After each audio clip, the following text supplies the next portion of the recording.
Good afternoon and welcome to the National Capital Planning Commission's June 2nd, 2022 open session. First, Ms. Coster, can you please take the roll call? Certainly. Commissioner Kozar? Here. Thank you. Commissioner McMahon? I am here. Thank you. Commissioner May? Here. Thank you. Commissioner Argo? Here. Thank you. Chair White? Here. Thank you. Commissioner Wright? Here. Thank you. Commissioner Dixon? I'm here. Thank you. Commissioner Cash? Present. Thank you. Commissioner Davis? Here. Thank you. And Commissioner Ginsburg, I believe, is not here. Oh, I'm here. Oh, you are? Oh, I great. am here. Sorry about that. Great, Snuck thank in. you. Yep, just under the wire. Marcella Costa, the Executive Director, and Schuyler, the General Counsel, and Diane Sullivan with the Urban Design and Plan Review Division are also in the meeting.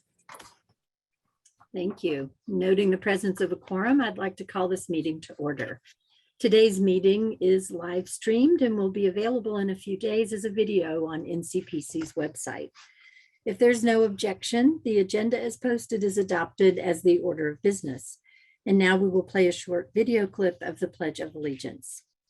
I pledge allegiance to the flag of the United States of America and to the republic for which it stands, one nation, under God, indivisible, with liberty and justice for all.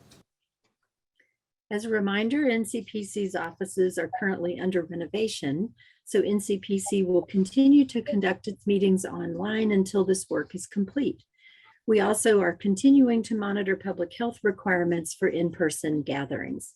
I want to share how we will be conducting commission business. During commission deliberations, I will use a round-robin format to ask each commissioner if they have any comments. As a reminder, during deliberations, all commissioners should be on video during that time unless you are experiencing technical issues.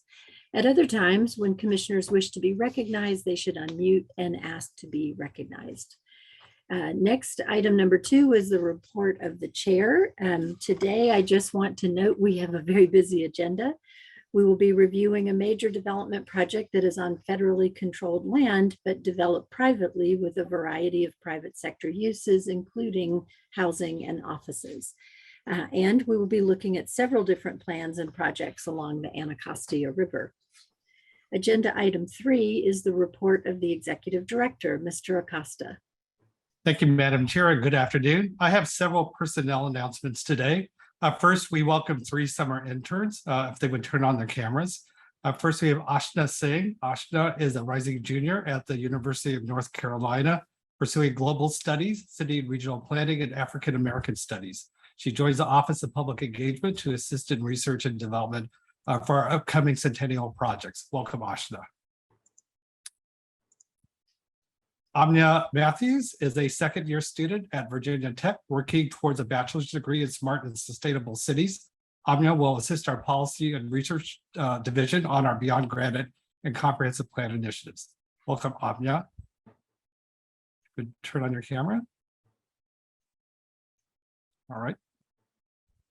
Okay, and next we have William Redmond. William joins the Physical Planning Division, where he will support the Monumental Core Streetscape Guidelines and the Pennsylvania Avenue Initiative.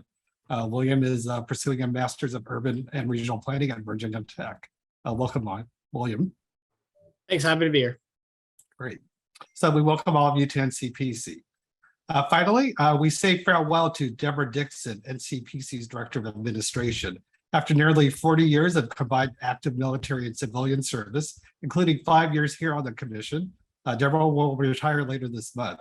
We certainly appreciate the expertise and professionalism Deborah has brought to the agency, and we'll certainly miss her positive can-do attitude. Thank you, Deborah, for your service to the commission and to the nation, and congratulations on your retirement. We wish you all the best. Thank you. It's been my pleasure. Bye, Deborah. Thank you very much. Thank you, Director Acosta. And I just want to second the comments about Deborah Dixon. You have been such a wonderful member of the team, and you keep everything running so smoothly. So we just want to thank you and wish you the best in your retirement and hope you won't be a stranger to the commission. And welcome to the new members of our team as well. So we really appreciate you joining us. Thank you. So agenda item 4 is the legislative update. Ms. Schuyler. Thank you, Madam Chair. I do have a report today. I'd like to report on House of Representatives Bill 3525. This is a bill to establish a commission to study the potential creation of a national museum of Asian Pacific American history and culture. I did report on this bill in May that it had passed the House and it was sent to the Senate, where it passed without an amendment and unanimous consent on May 19th. The last stage in the process is signature by the president and it will become law. Just to remind you, the bill establishes a commission to study the potential creation of a national museum of Asian Pacific American history and culture. And the commission has to report recommendations for a plan of action, develop a fundraising plan, obtain an independent review of the fundraising plan, and submit a legislative plan of action to establish and construct the museum. This completes my report, and I'm happy to answer any questions. Thank you. Does the commission have any questions for Ms. Schuyler? Hearing no questions, we'll move to agenda item 5, the consent calendar. There are 2 items on this month's consent calendar. The first is for approval of preliminary and final site development plans for intersection improvement projects at Pennsylvania and Potomac Avenue Southeast in the District of Columbia. This project was submitted by the National Park Service. The second item is for approval of preliminary site development plans for the rehabilitation of the Theodore Roosevelt Bridge. This was also submitted by the National Park Service. Are there any questions or discussion on the consent calendar items? Hearing none, is there a motion to approve the consent calendar? So moved. I'm sorry, I think that was Commissioner May who moved the motion. Yes. Yes. And Commissioner Wright seconded. Sure, I'll second. Yep. Oh, I'm sorry. I thought that was you. I looked down for a moment. Ms. Coster, can you please confirm the motion in the second and take the vote by roll call? Certainly. The motion was made by Commissioner May, the second by Commissioner Wright. And with that, Commissioner Cozart. Aye. Commissioner McMahon, Yes. Commissioner May, Yes. Commissioner Argo, Yes. Chair White, Yes. Commissioner Wright, Yes. Commissioner Dixon, Yes. Commissioner Cash, Yes. Commissioner Davis, Abstain. thank you, and Commissioner Ginsburg. Yes. Okay. Thank you. The motion has carried. And now agenda item 6A is a request to approve an amendment for the Armed Forces Retirement Home Master Plan. And we will be hearing from Ms. Hare. Yes, thank you. All right.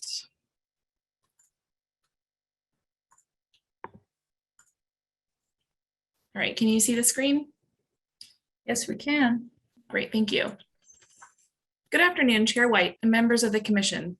The Armed Forces Retirement Home has submitted the final Master Plan Amendment 2 for the Commission's review and approval. During the final review, the Commission should focus on issues such as addressing the Commission's previous comments, any unresolved issues with the final plan, and if the transportation planning is complete. AFRH is a large site with a lot of components, so I will keep this review at a high level and focus on those areas where staff had recommendations as outlined in the EDR. I'll start by talking about the review process, existing conditions, and then an overview of the proposed master plan amendment. I'll move on to the development and urban design, followed by transportation and parking, and concluding with open space and project phasing. The Armed Forces Retirement Home, or AFRH, is located in Northwest DC, at the intersection of North Capitol Street and Irving Streets Northwest. The Armed Forces Retirement Home is approximately 272 acres in total, with more than 100 buildings and structures that support AFRH operations. About 600 eligible retired and former members of the armed forces live on the campus and are provided a range of support services and amenities. AFRH is a non-appropriated federal agency, meaning that they do not get funding from Congress and rely on their own sources of revenue. Congress has authorized AFRH to enter in a long-term lease agreement with a developer to redevelop a portion of the campus for private development to supplement their revenue. The master plan amendment mainly addresses this private development. The AFRH master plan divides the campus into two zones, the AFRH zone and Zone A. The AFRH zone contains the extent of the federal uses on the campus and has not significantly changed in this amendment. Zone A is the location of the private development planned through this long-term ground lease. In July of 2020, AFRH entered into a new Memorandum of Understanding with Ncpc and the District Office of Planning. This new MOU outlines the master planning and development processes that Zone A of the AFRH master plan will follow because of the unique nature of private development being constructed through the long-term ground lease on federal property. As noted here, the updated master plan will be reviewed by the commission, and once it is approved, the applicant will work with the District Office of Planning to implement by right zoning on site. During the recent update of the district's comprehensive plan, DCOP updated the AFRH area in anticipation of the planned master plan amendment. Once zoning is in place, the applicant can begin the permitting process. Any substantial changes to the development plan resulting from the zoning process will require a master plan amendment approval by the commission.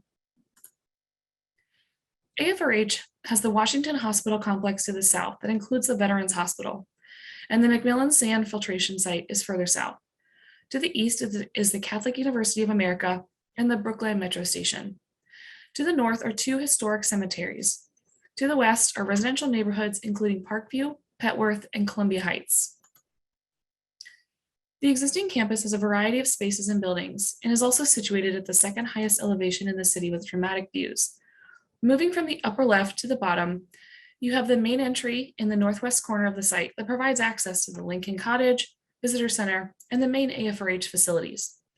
Next is the AFRH golf course and the area that was previously proposed as zones B and C in a prior iteration of the 2008 master plan. Moving over to the east side at the top are the main AFRH facilities. As you move south, you have the Scalegate entry, which is the only entry to the site on North Capitol Street. The historic mess hall and Forwood buildings, which are currently vacant, and several non-contributing maintenance structures that will be removed as part of the Zone A development. The existing topography of the site has significant grade changes, both from within the site and at the edges as it transitions off-site. The topography map here shows the 2-foot topography contour lines indicating the significant change in topography. The photos show the view from North Capitol Street into the site. The elevation change at some points is upwards of 30 feet, and across the site creates significant design challenges. This is a quick reminder of the history of this master plan. The original master plan was approved in 2008 after much discussion. The plan unfortunately was never implemented due to market conditions. The commission approved the first master plan amendment for the decommissioned heating plant in 2018.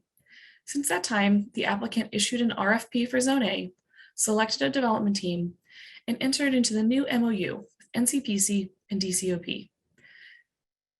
The MOU covers the process to review and approve the second amendment to the master plan, which is in front of you today.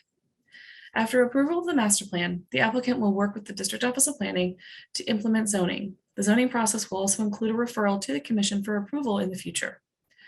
Once zoning is in place, the applicant can proceed with project reviews through the Historic Preservation Review Board, since all of AFRH is a historic district. The applicant can then proceed with permits and construction after projects are approved. This is a timeline showing the extensive coordination and outreach process to date. I've noted the two prior Ncpc approvals for the original master plan in 2008 and the amendment in 2018, where the decommissioned boiler plant was included in Zone A, as well as the approval of the updated MOU that will guide the process for this amendment. This timeline does not show the extensive coordination that has occurred between AFRH, Ncpc staff, DCOP, the District Department of Transportation, the Commission of Fine Arts, and others. The proposed amendment before you tonight is to amend the master plan for Zone A to update the plan to meet current planning and transportation standards. I will now get into more details on the amendment in the coming slides. This is just a quick comparison between the 2008 master plan and the proposed amendment. The red hatch line shows the boundaries of Zone A, which is the focus of this amendment. As you can see, the overall street and block layout is relatively the same as the initial 2008 plan. The most notable changes in this amendment include over 900,000 total square foot increase in density. Part of that including a 990,000 square foot increase in residential uses and a 400,000 square foot decrease in commercial uses. The addition of townhouses as a residential typology and updated street types. Improved entry designs at Irving and First Streets, as well as at Scalegate and Kearney Road. The addition of capital bike share stations and other micro-mobility corrals and charging stations. Intersection improvements at Irving and First Street. A new transit center with kiosk facility that includes restrooms, indoor seating, and finally, updated design guidelines. I will now discuss these in more detail. This table shows the proposed building heights, density, and parking as compared with the 2018 amendment. The applicant is proposing a slight density increase from 4.35 million square feet in 2018 to 4.9 million in Amendment 2. The amendment includes an increase in overall density in Zone A, comprised of over 990,000 square feet increase in residential that includes townhouses, high-density multifamily housing, and senior housing, and the approximately 400,000 square foot reduction in commercial uses, as noted here. This map highlights the proposed land uses that still includes a mix of office, medical office, retail, hospitality, and residential.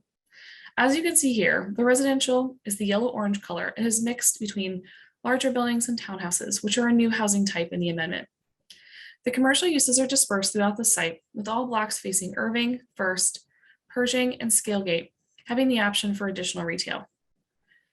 The street design is similar with main entries at Irving and First and Scalegate and North Capitol. Most of the development is adjacent to the internal Pershing Street.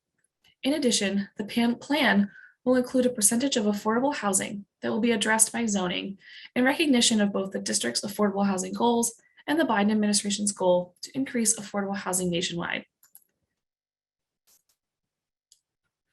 The proposed building heights are similar to what was included in the 2008 master plan and range from 65 feet to 120 feet.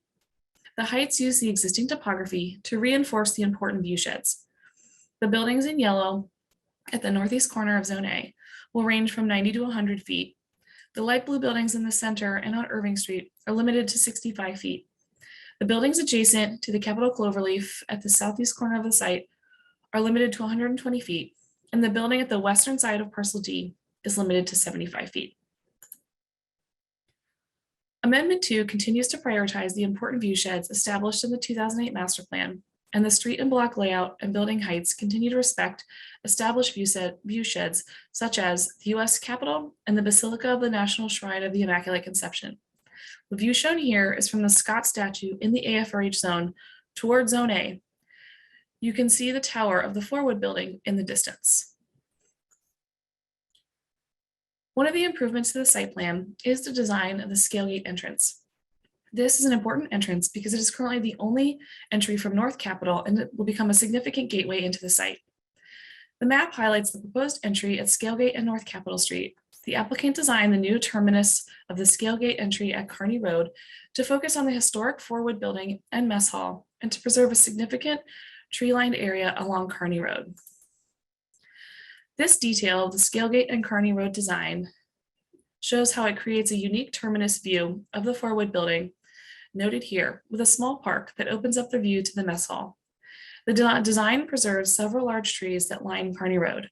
The applicant coordinated with the Commission of Fine Arts, DC Office of Planning, and Ncpc on the design of the entry. The design guidelines have been updated to ensure that new buildings that line these streets will have varying character and sizes depending on their location within the zone, their use, and their proximity to historic buildings, landscape, and open space. The character of the edges of each street and open space will be established by the height, length, placement, orientation, and articulation of the building facades that front directly onto that street. To inform individual development proposal, The master plan presents design objectives and guidance based on the categorization of street edges, which reflects visual context and hierarchy of the streets within Zone A. In addition, Amendment 2 design guidelines require that ground level facades will be visually interesting and enforce the pedestrian scale by further breaking down the massing. Specifically, the design guidelines have been updated to reduce the unbroken block face of each building to a maximum of 200 feet, require the building facades to have the same level of architectural treatment on all sides, ground level facades to be visually interesting and pedestrian oriented in design, require buildings on Irving Street to be oriented functionally on both Irving and Pershing streets, and require sustainable development and stormwater management. The District Office of Planning and the District Department of Transportation recently studied the challenges and opportunities related to urbanizing the North Capitol Cloverleaf and improving pedestrian and bicycle connectivity throughout the area. The study focused on the North Capitol Street and Irving Street interchange and provided recommendations on how to transition the existing highway-oriented transportation infrastructure to a network that will facilitate multimodal connectivity and allow for neighboring parcels to develop and integrate into a more open and accessible urban form. The preferred alternative, pictured here, provides additional connections to private developments to increase access to adjacent destinations and enables a future street grid. In response to the proposed concept design for the replacement of the Cloverleaf, AFRH included a future connectivity plan showing up to 4 new connections in coordination with DCOP and Vdot. The removal of the Cloverleaf would open up more area for AFRH and additional opportunities to enhance the street edge, but this change is likely to take several years. The master plan calls for public open spaces and parks in all new development zones and includes measures to maintain connectivity among these spaces. The amendment proposes a variety of open space types, including a large field, bike paths, and a series of small pocket parks. These public open spaces will be sympathetic to existing landscape features and must use historic landscape elements in the adjacent AFRH zone to inform and guide development decisions. Since the proposed amendment is only for modifications to Zone A, there are no proposed changes to the AFRH zone, including the open space network or access. The orange circles denote the locations of access into Zone A, which are only on Irving and North Capitol Street. AFRH had previously worked with neighborhood stakeholders to improve access to the AFRH zone with limited success. As such, staff recommends the commission requests that AFRH re-engage with Ncpc staff, the District of Columbia Office of Planning, the National Park Service, and the community to evaluate the feasibility of possible public access through the western portion of the AFRH zone where the golf course and open spaces are as part of a future AFRH submission for the golf course and open space. The AFRH team has indicated they are committed to providing an update on the open space topic as part of future submissions for this area. In addition, when the zoning change for Zone A is referred to the Commission, staff will get an update on this issue and report it back to the Commission. The applicant is proposing an extensive network of trails and paths to enhance opportunities for bicycles and pedestrians. As you can see here, there will be a multi-use path on North Capitol and Irving that connects to the west. There will also be a variety of paths within the development. The amendment modifies the parking proposed for the site. In terms of numbers, the original 2008 plan had 5,189 spaces, 4.3 million square feet of development. The amendment increases the overall density to 4.9 million square feet of development and reduces the parking number by 345 spaces to a maximum of 4,844. This change equates to a 14% increase in density from 2008 and a 7% decrease in parking. This chart shows how the proposed parking at AFRH compares to other large development projects in the district. The federal elements of the comprehensive plan does not have parking ratios for the types of uses included in Zone A, and therefore the applicant relied on the district's parking ratios. The district uses a ratio generally of 1 space per a set square footage of development. With these types of ratios, the lower the square footage per space, the higher the amount of parking is needed. The Zone A increase in density paired with a decrease in parking improves the parking ratio both from what was previously approved in 2008 and when compared with other large development projects as noted here. The parking will be distributed mostly in above-grade garages, surrounded by buildings, which are shown here in orange. But there is also on-street parking, residential garage parking, and limited surface and below-grade parking. AFRH worked extensively with DCOP and Vdot to come to agreement on the parking plan and urban design guidelines regarding the structured parking. The parking ratio will be higher in phase 1 and lower in later phases as public transit and bike pedestrian infrastructure to and within the site increases. Staff recognizes that this site currently has poor transit access and is a mile from the nearest metro station, and therefore underscores the importance of new transit options in the future. Staff requests the AFRH team continue to work towards a greater reduction in overall parking, moving parking underground, and creating bike and pedestrian connectivity from the west through the AFRH zone to Zone A as future phases are implemented.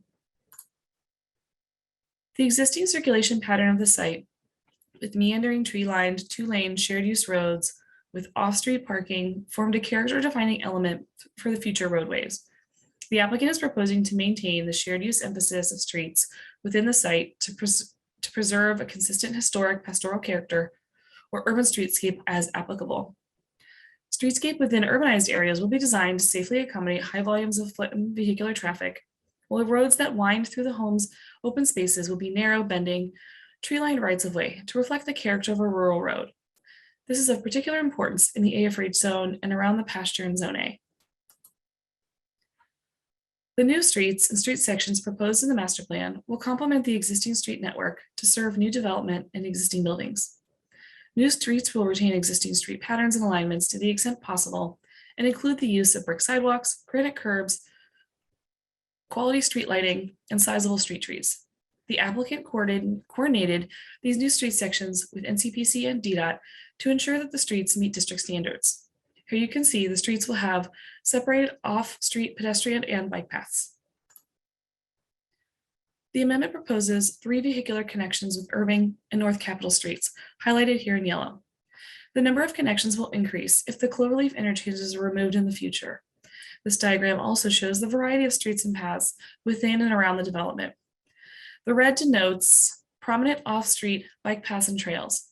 The hatched red along North Capitol indicates future planned trails, and the orange line shows the new trails through the pasture that will be open to the public. The District Department of Transportation provided extensive comments on the supplemental EIS, and AFRH worked with Vdot to come to consensus on the necessary mitigations for traffic impacts from Zone A. The list of mitigations is attached to the record of decision and includes a new transit center and area for buses to pull in and out. I want to note that the EDR incorrectly referred to this as a bus turnaround when it is actually a pull-in, pull-out configuration. The mitigation also includes a network of on and off-street bike and pedestrian connections throughout the site, micromobility, including Capitol bike share stations, and intersection and safety improvements adjacent to the site. The phasing plan as shown indicates that the first area to develop will be along Irving Street, then moving north. AFRH anticipates at least a 10-year build-out once construction starts. As a reminder, per the signed MOU, once the applicant receives approval of this amendment from the Commission, they will work with the District Office of Planning to get zoning approved for the site. As part of the zoning process, it will be referred to the Commission for review. At that time, staff will get an update on the status of the open space and access issue and report it to the Commission. Once zoning is in place, they can proceed with project approvals through the HPRB and then with building permits. Additionally, if there are any changes that result from the zoning approval process, including changes proposed by the selected developer, this will require AFRH to submit a master plan amendment to Ncpc for review and approval. Changes to anticipated traffic levels or approved parking would require an updated transportation management plan as well. In conclusion, staff recommends the Commission approves the Armed Forces Retirement Home Master Plan Amendment 2, which updates the site plan, development program, and design guidelines for Zone A to reflect market conditions, current planning standards and principles, transportation impacts, and mitigation. And staff recommends the Commission adopts the record of decision for the Armed Forces Retirement Home Master Plan. I will not read all the recommendations as I address them in the body of the presentation, but I have included them here for your reference, and I'm happy to answer any questions that you have. The applicant and their team are here as well. General Rippey, representing the Armed Forces Retirement Home, will be making a short statement and Tim Scheckler from GSA and the rest of the applicant team are available for questions. Thank you. Good afternoon. I'm Major General Retired Steve Rippey, Chief Executive Officer of the Armed Forces Retirement Home. As CEO, I inherited a sacred trust to ensure a viable future for our home. On behalf of the home and the Department of Defense, I want to express sincere thanks to the Commission and its staff for your efforts to reach this point in a project that is key to the home's future. This is, as you know, this is an extraordinarily complex undertaking.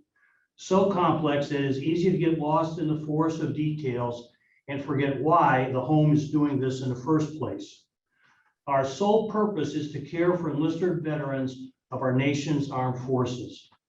And we do this in a very unique way. The VA and DoD are funded entirely by taxpayers. The home is not. The VA and DoD, most of our funding comes directly from those we serve. The residents at the home who pay fees to live there, and current members of the military who pay it backward to honor the generations that served before them. We use those contributions to care for our residents, no matter their income, and our costs exceed what we receive from veterans support. So how do we continue to function? Won't the well run dry? If we do nothing, it will run dry. But we are fortunate to have been left a legacy to help sustain our enterprise, and making prudent use of that legacy is why we are here today. I still get overwhelmed when I'm out on the home's grounds. How is it possible for a place like this to exist in the middle of a city like Washington, D.C.?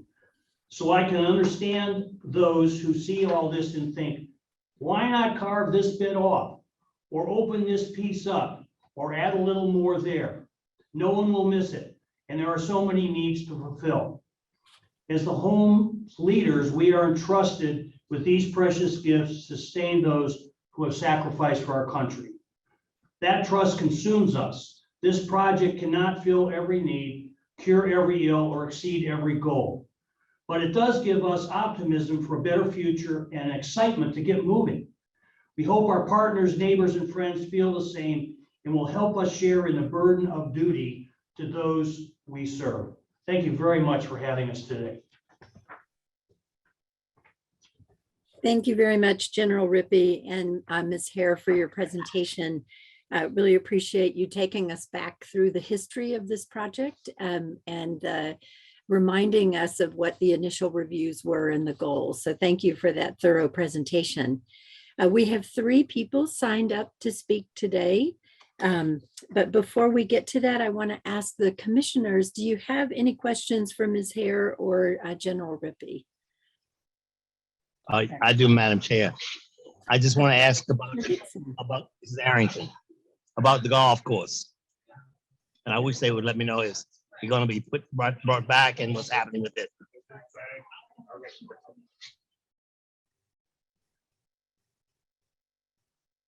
Who would like to answer that question? Hi, this is Tim Scheckler with GSA. I think, as many of you know, GSA is acting as a real estate advisor to the home, and the home is the land holding agency and decision maker. I think I can make a few remarks on the golf course, and I do have to apologize for my voice and the mask. I was bitten by the COVID bug earlier this week, and my voice is a little shot, but I'm doing the best I can. I think a couple things. The home is currently talking to a number of golf course, both operators and design firms, and looking at potential options in terms of operating models, configuration of the course, and kind of the financial feasibility of upgrades and work on the course. That is ongoing, and that would inform any kind of future plans in terms of whether the home would issue an RFP or potentially work with the existing development partner. And I think just in terms of timing, our best guess that we would be in a position for an RFP or some type of a negotiated deal with the development partner, and to come back to NCPC in the second half of 2023 or early 2024 regarding any, kind of project that would affect the golf course. And Stacy Tiley from AFRH may be able to add anything if she wishes. Thank you, Mr. Scheckler. Anything you'd like to add? Only that Tim was spot on. We are doing market study right now that would inform probably an RFP or talking to negotiating with our development team. Probably to do something that is more for an adaptive golf purposes. But that is what we're looking at right now. We don't have any definitive plans yet. Thank you. Any other questions from our commissioners?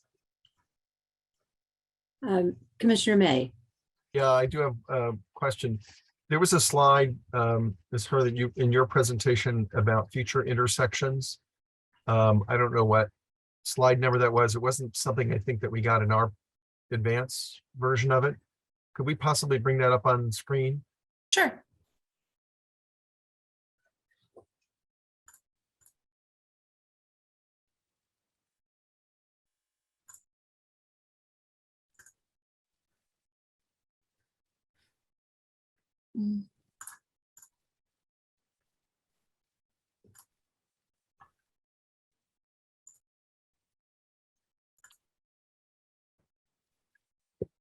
Is this the slide you were referring to? It is, yes. So looking at how that overlays with the clover leaf and the existing road network,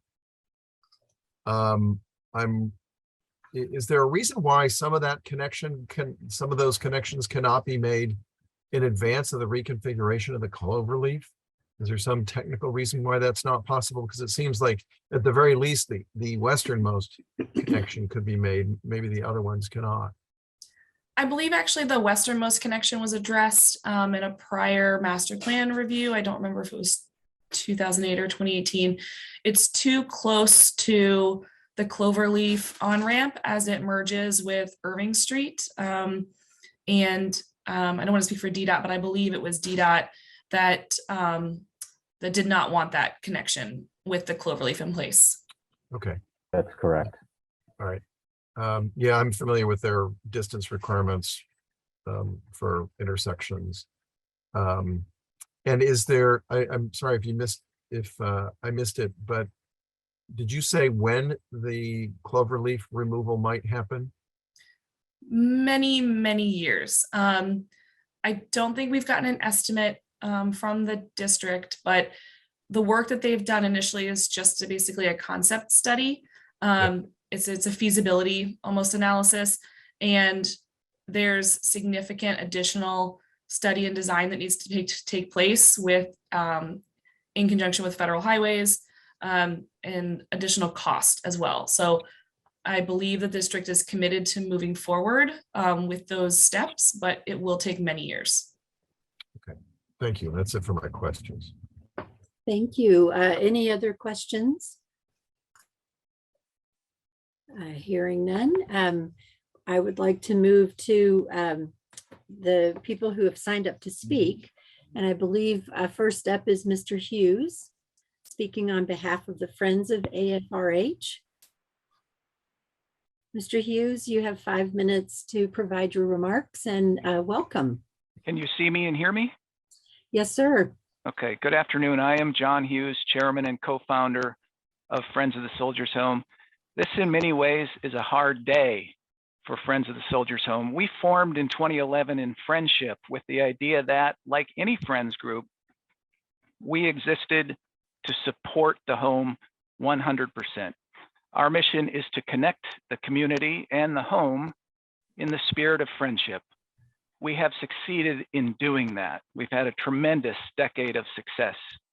Engaging with the amazing veteran residents from the home has been a blessing to us.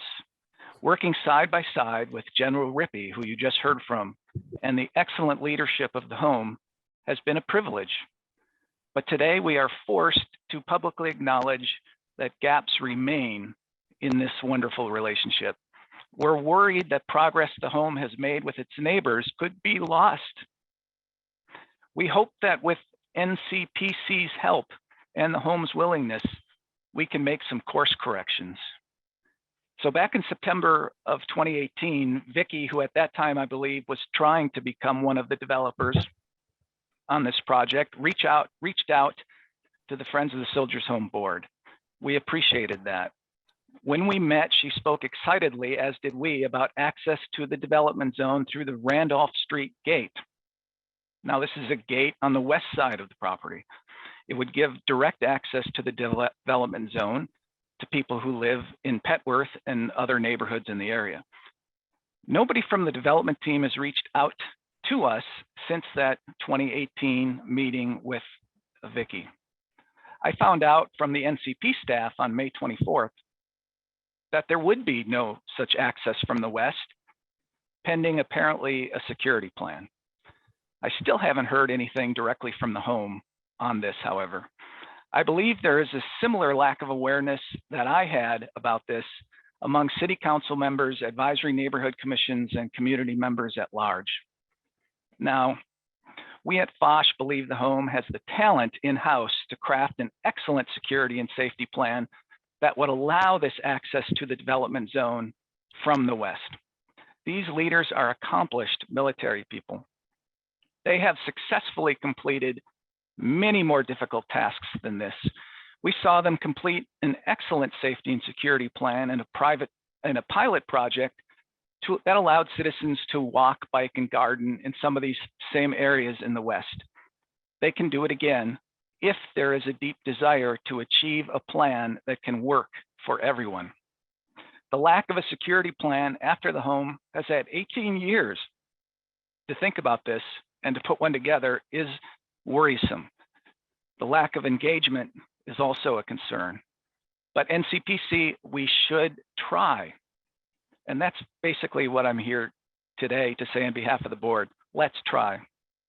The NCPC can help bring everyone together through its actions today, and that's the right thing to do.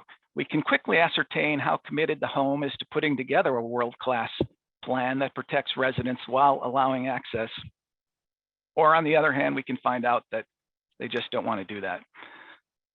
On the former zones B and C, the community does want to know what the home wants to do with them. The home has had 2 decades to think about this as well. We hear over the water cooler, the home that desires an upgraded, reconfigured golf course, state-of-the-art clubhouse, and perhaps some walking trails around the perimeter of it. And this would encompass areas in zones B and C. And we appreciated the question by the commissioner today about the golf course. Will there be other development as part of this golf course plan? Perhaps townhomes, perhaps other construction around the perimeter? The community does not know. The community to this day remains intensely interested in maintaining open space and getting some access to the zones B and C. The home prefers to push off these issues to a future date, and I think Mr. Scheckler referred to that. But it's in the public interest for the NCPC to help us persuade the home to more actively engage on these issues today, to not put them off. We've been encouraging the home to engage for quite some time, so far without success. There's far too much contention about these parcels in the past. I think some of you were around in 2008. There was a nasty, brutal 4-year fight, largely about those parcels. And in fact, Friends of the Soldiers Home formed in 2011 to heal those wounds. 5 minutes. In conclusion, the nightmare scenario for the home would be no access to the development from the west and an inaccessible gated private townhouse resort golf community on zones B and C. Thank you very much. Thank you, Mr. Hughes. At this moment, I'd like to ask if the commissioners have any questions for Mr. Hughes. We'll also have opportunity for discussion after the final speaker, but are there any questions specifically for Mr. Hughes? Hearing none. Thank you, Mr. Hughes. Thank you. Please stay tuned. Our next speaker is Kent Bass.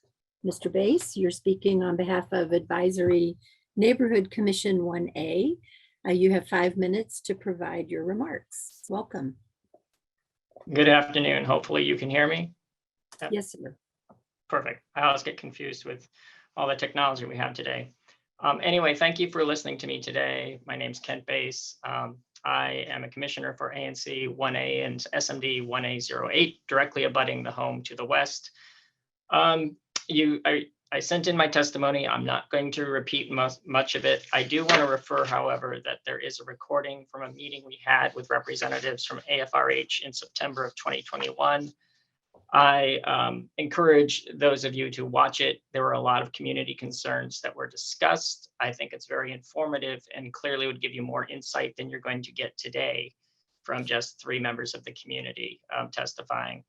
I do want to emphasize that Mr. Hughes, I believe, is correct. My biggest concern is the lack of outreach. I know that there was testimony that there was extensive outreach. However, when I looked at that list and I saw ANC 1A listed, there was a meeting or outreach in 2005 and then in September of 2021. What happened in those ensuing years? And we have heard nothing in the 8 months since, even though we surfaced a lot of issues that we have with this development. We fully support and understand what AFRH is attempting to do. We understand their financial situation. We agree with them that their first and primary focus needs to be the health and welfare and future security of the veterans they serve. But there's an opportunity here. And it's not just us wanting more access to the grounds. Having a meaningful connection to the western edge of the property also affords the new residents that are going to live at AFRH easier access to businesses on Georgia Avenue, easier access to a metro system that's at the Georgia Avenue Metro, or if they want to go further down Irving.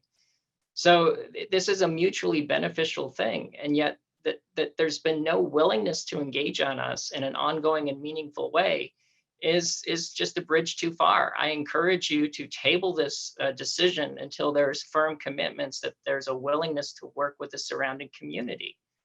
I will also say that the increased density, again, we aren't opposed to the increased density, but we do have concerns on the impacts that it's going to have on the traffic. It's already been acknowledged that it's has poor transit connectivity today, and just adding all of that extra density, a short, not even a block north of all the density that's going to come at McMillan, creates a real traffic nightmare because all of that east-west traffic goes through our neighborhood. So we're willing to have some diminishment of quality of life, but there also has to be something positive for us. And that positive is having more meaningful connections to the green space that will be created.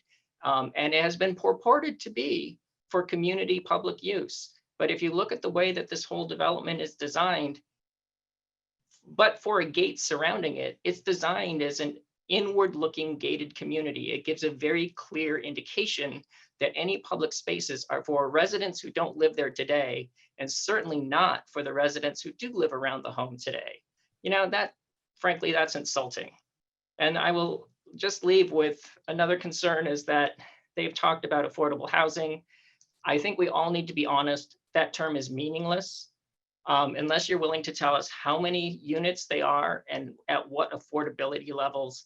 If you're intending to build 200 units at 80% AMI, that's not affordable to the residents in the District of Columbia who need affordable housing the most.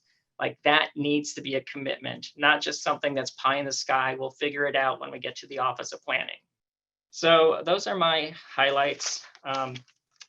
Like I said, I probably don't need the full 5 minutes, and I'm happy to wrap it up before I've exhausted my time. Thank you very much. Commissioners, do you have any questions for Mr. Bass? Hearing none. Thank you, Mr. Bass. We will move on to our third speaker, Mr. Jonah Goodman. Welcome, Mr. Goodman. You are speaking on your own behalf, I understand, although you are an ANC commissioner for 4C. So you have 3 minutes to provide your remarks unless you want to update us that you're speaking on behalf of the ANC. Okay, thank you so much.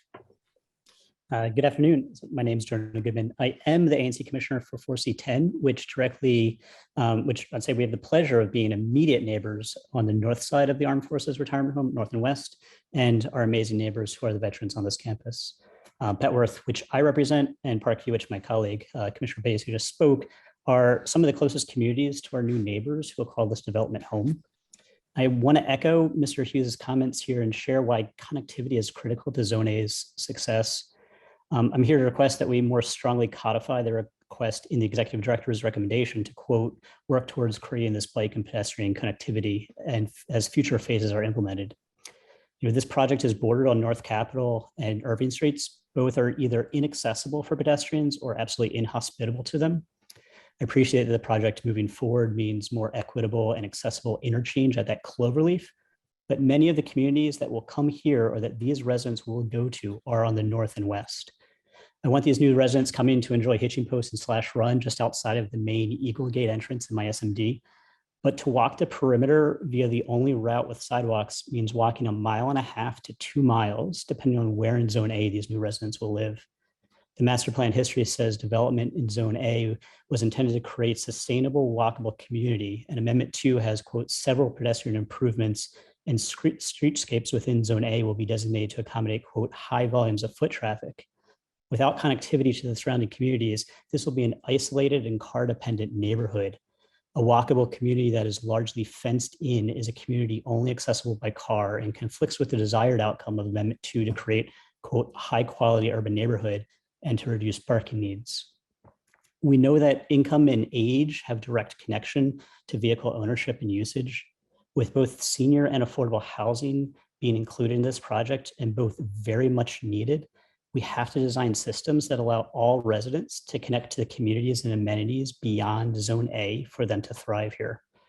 We can do all these things and have a vibrant, walkable community connected to neighboring communities if we commit to requirements for pedestrian accessibility. All of that can happen without compromising the need for secured ARF zone, ARFH zone. All these goals of this plan, Amendment 2, are wonderful, but so many conflict with each other that they can't all be successful without more intentional connectivity to the north and west. Without intentional design decisions now, that connected communities that connect communities, we'll be trying to fix this at an undefined and ambiguous date later. I would ask that you require more firm commitments and timelines to connectivity and accessible plans than what is called for here. And thank you so much for your time today. Thank you, Mr. Goodman. Do commissioners have any questions for Mr. Goodman? Hearing none, seeing no hands raised. I would like to open it to the commission for discussion at this point. If the commissioners could please turn on your cameras. I will start with Commissioner Cozart and then go in a round robin format using our normal seating order. So please keep your webcams on during the discussion. Commissioner Cozart. Thank you, Chair White, and thanks to the NCPC staff for their work on this. So it's been many years of interagency coordination and engagement between district agencies and the GSA and the Armed Forces Retirement Home and that development team.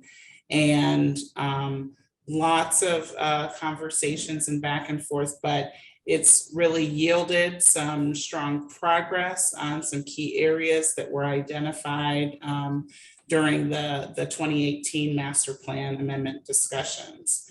And I won't rehash some of the things that Ms. Herr shared, but just want to note how important those were and some of and underscore the steps that the district took, including the Council of the District of Columbia adopting a comprehensive plan that really affirmed the work of kind of allowing for Zone A to be this piece that would integrate and connect communities that are currently disconnected by some outdated highway type of infrastructure.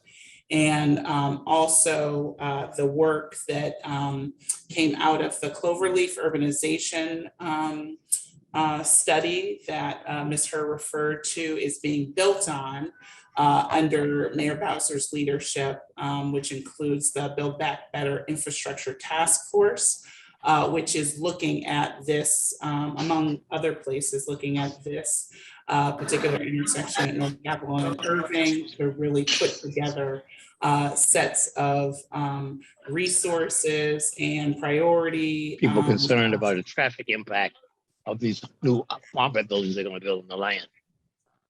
So the community's weighing in on that. Commissioner Dixon? Okay. I have no comments. I just, sorry. Okay, again, this is Commissioner Cozart. So we're just really thankful for the opportunity to be able to connect this plan development to aspirations that the district has around this part of the city as codified in the comprehensive plan. And again, want to thank the Urban Design and Plan Review Divisions and Ncpc for continuing to shepherd this through the process.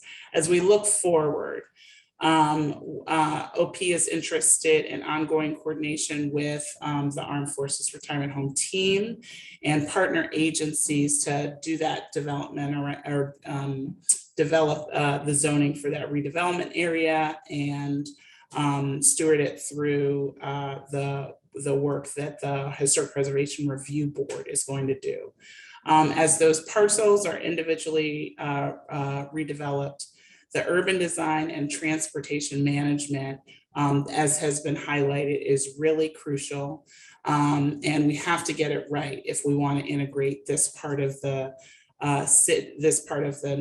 this new neighborhood into the fabric of our city. So there's a couple things that we've talked about with the home and desire to see in the master plan around building form, making sure that the design guidelines that are in the master plan around breaking down kind of the massing that exists for some of the blocks that are there, that we have some urban design treatment that does that. And moreover, that we continue to find opportunities to decrease those parking space numbers, and where parking is necessary, that we really focus in on underground parking so that the formation of the buildings is actually one that is hospitable and enjoyable for the residents who will be in this area and nearby visitors as well.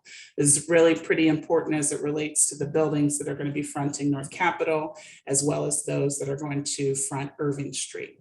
We're also, as has been shared, really planning for a more urbanized and connected North Capitol Street and Irving Street, and the multimodal connections that Ms. Herr referred to around protected bikeways and around transit and transit connections on the redevelopment site are important and codified in district policy, and also the importance of the east-west connections. And that is something that we will be looking to make real as we move through the zoning process. Additionally, this when we talk about sustainability, the scale of this new infrastructure provides some unique opportunities to leverage the types of sustainable solutions and partnerships that could help advance some of the goals around reducing carbon and also yielding some savings. We're also excited as it relates to affordable housing and anticipating the ability to have a minimum of a fifth of the housing units on what is an unzoned property, having inclusionary zoning apply to that and yielding some much needed affordable housing. And then certainly the pieces around the parks and open space that were mentioned here, that we really support making sure there's that connectedness that exists or providing for that connectedness for residents of nearby wards 1, 4, and also Ward 5 as well. And so really formalizing that permanent public access, we would be happy to participate and support efforts to do that in whatever fashion is most expedient and most transparent. So those are my comments there as for the discussion as we consider this, but really thankful to everyone who's put a lot of effort into this amendment process, including my own staff. I want to thank them on the record as well. Thank you, Commissioner Cozart. Commissioner McMahon. Thanks, Chair. I'll talk for a couple minutes, hopefully not much more. Like Commissioner Cozart, I appreciate the hard work on the part of all the parties that have been involved in developing into the master plan, AFRH, obviously, GSA, and support the various DOD. Commissioner McMahon, we're getting a lot of static. Give me 1 second. Yep, I know you've. Let's maybe try it again.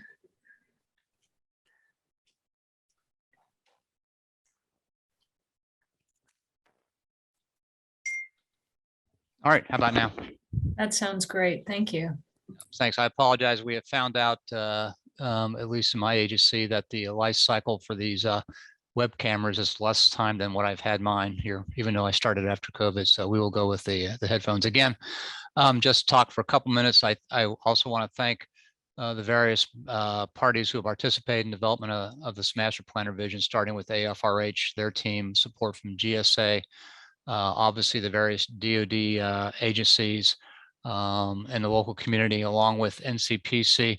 What I look at and I see is a very well thought out amendment that reflects economic changes, urban planning changes all since 2008, and even the last one a few years ago, as we bring a new developer aboard, and provides, I think, first off, for AFRH, a new proposal that, while meeting the principles that we've outlined in the various agreements, multi-party agreements have been signed, provides a new area that is sensitive to the needs and urban planning principles of the District of Columbia, then also provides a steady long-term funding source to support the mission of AFRH, which is taking care of our veterans who have served our country so well. I know there's some suggestions made in the recommendations to work on in the future for that part in the future as we implement the actual design through the district's planning processes. I think a lot of those will be handled then to be resolved, and then move on afterwards with, I think, the other critical issues that the speakers highlighted, which is how do we effectively and safely and with security in mind build some of those connections from the west into AFRH that they've talked about. Those are all critical needs. I think those can be handled. I'd also note, if I read correctly, that while we've expanded the amount of space to be built out under this new master plan amendment, we've already started off with a reduction in total parking that was planned, and that we have a commitment from AFRH as we develop and build out over 10 years. And we do that in conjunction with the city as we change commuting patterns and living patterns, continue to look for further reductions of total parking we build out. So I think we have a very, very strong plan here that allow us to meet the goals of AFRH and their mission requirements and to meet the requirements of the city in that part of the district. Thanks. Over. Thanks, Commissioner McMahon. Commissioner May.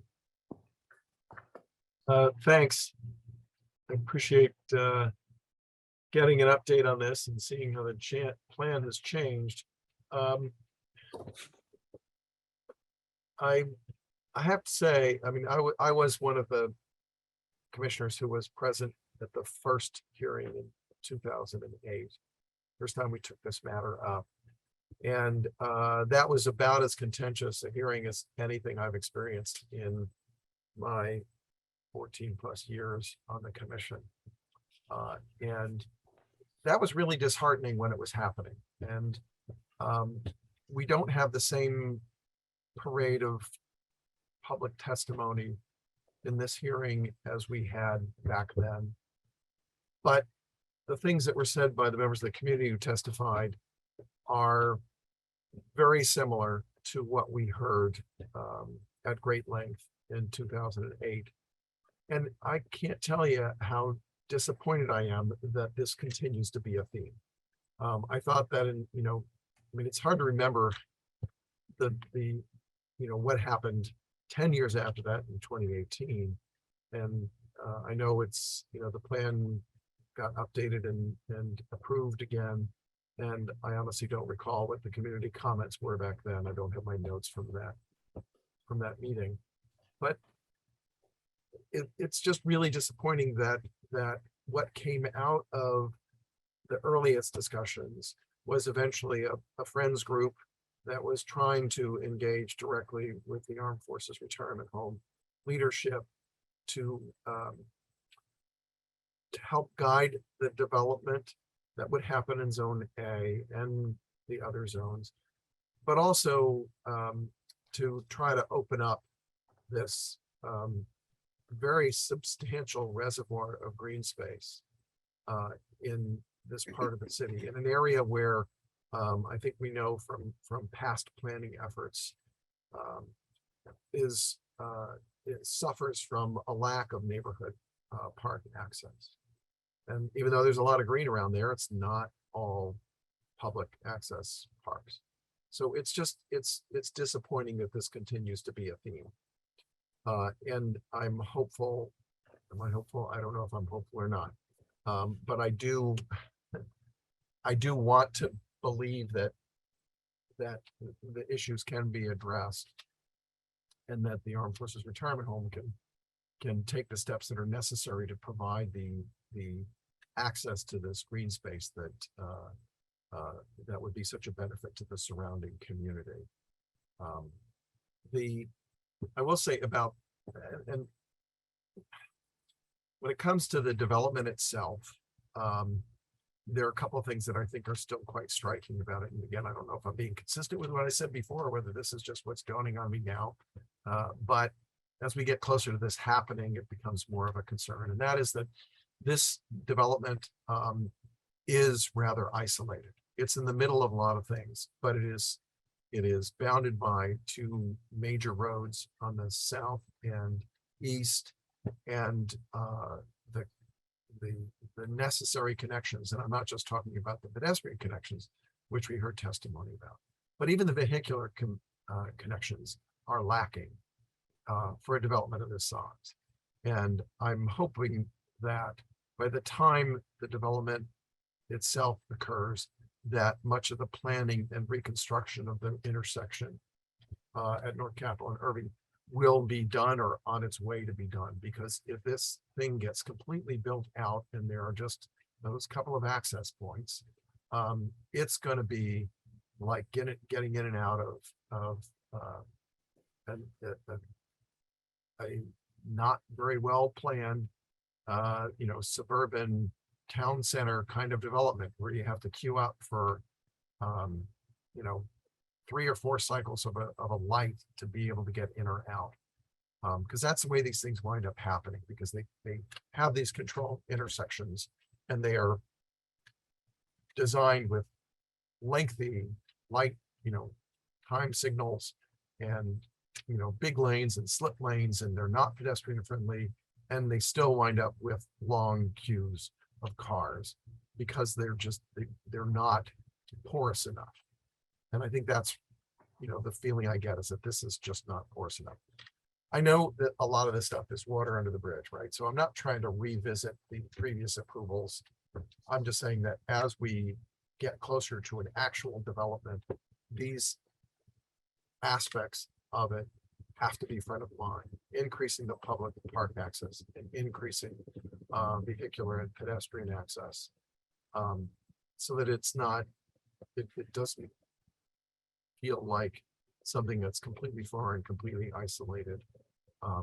I also feel like it will be interesting to see how this turns out, because the building forms, the massing of it as it's been laid out so far, is not the sort of the scale of buildings that necessarily lend themselves to really attractive and livable spaces in the long run. I mean, the whole idea that there are going to be a lot of above ground parking structures that are where the housing surrounds it. That's not a great model. So I'm hoping it improves as it goes on. I don't have any specific constructive comments or language that I would want to put into the report, but I wanted to put some things on the record. I know it will be going forward and we'll go through the zoning process. I assume that it's going to go through what we call IZ plus at the zoning commission or something like that, so that we wind up with a higher percentage of affordable housing that would address some of the concern that I think was voiced earlier by the ANC chairman. But there's still a lot to see as it goes forward. Again, hopefully it all will be addressed. There'll be significant affordability over a wider income range. I am hopeful that I'm hopeful that, because we have some more to say about that. All right, sorry, I've gone on and on too long, but I'm glad to see this moving forward, if nothing else. And I will try to be optimistic that it continues to improve. Thank you, Commissioner May. Commissioner Argo. Hi, first, let me do my video. Let me associate my comments with those of Commissioner May's. Just about everything that he said. And I think the only thing, because I really do agree with his comments, especially about the connectivity and relationship between the community and this development. I had one, there was also an issue. I didn't hear much discussion. I don't need an answer right now, but I didn't hear much discussion also about how to deal with what I believe was referred to as the poor transit access from this site to the nearest metro. That was just one comment that I hope would be addressed in a little more focus and detail the next time we see this.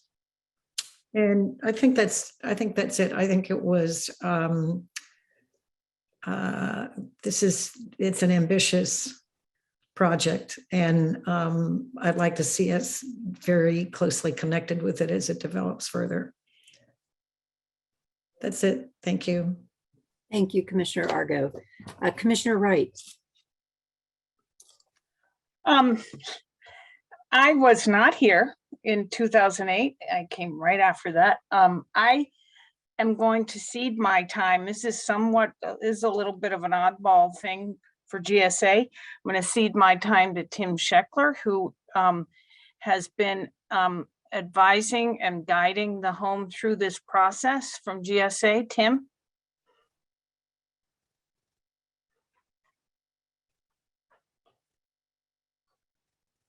I had to find a mute. That would be fine. Mr. Scheckler.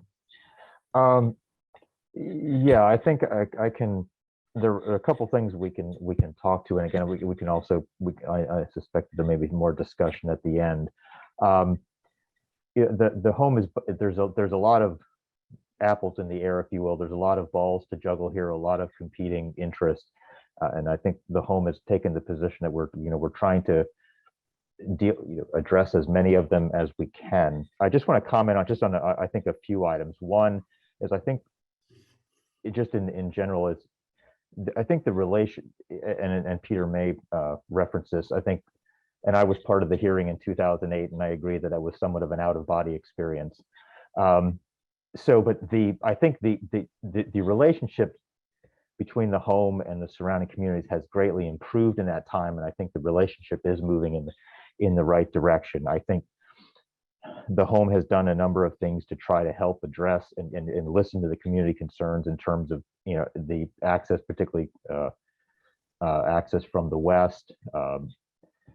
And I think there are things in the plan that reflect that. There will be a very a nice trail, multimodal bike pedestrian path along Irving that will provide safe passage into the development zone.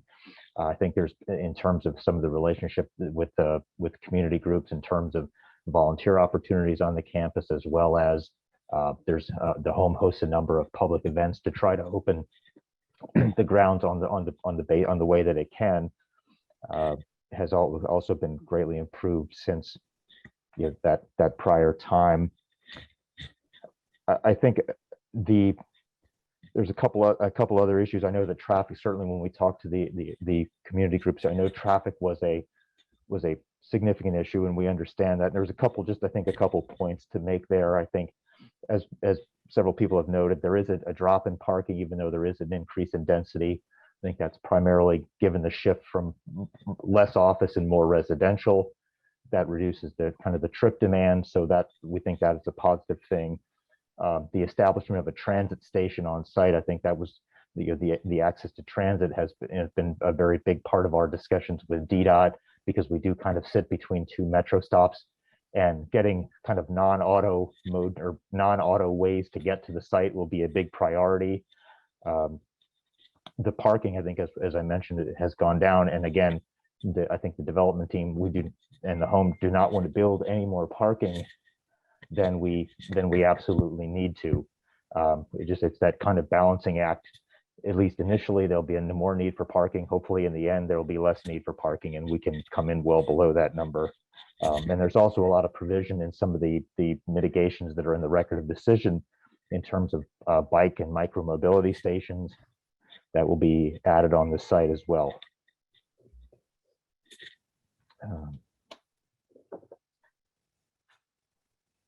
And then the one final thing I wanted to just add about some of the changes to the design guidelines. I think a couple things have happened since the prior plan. There has been a much more of an orientation outward.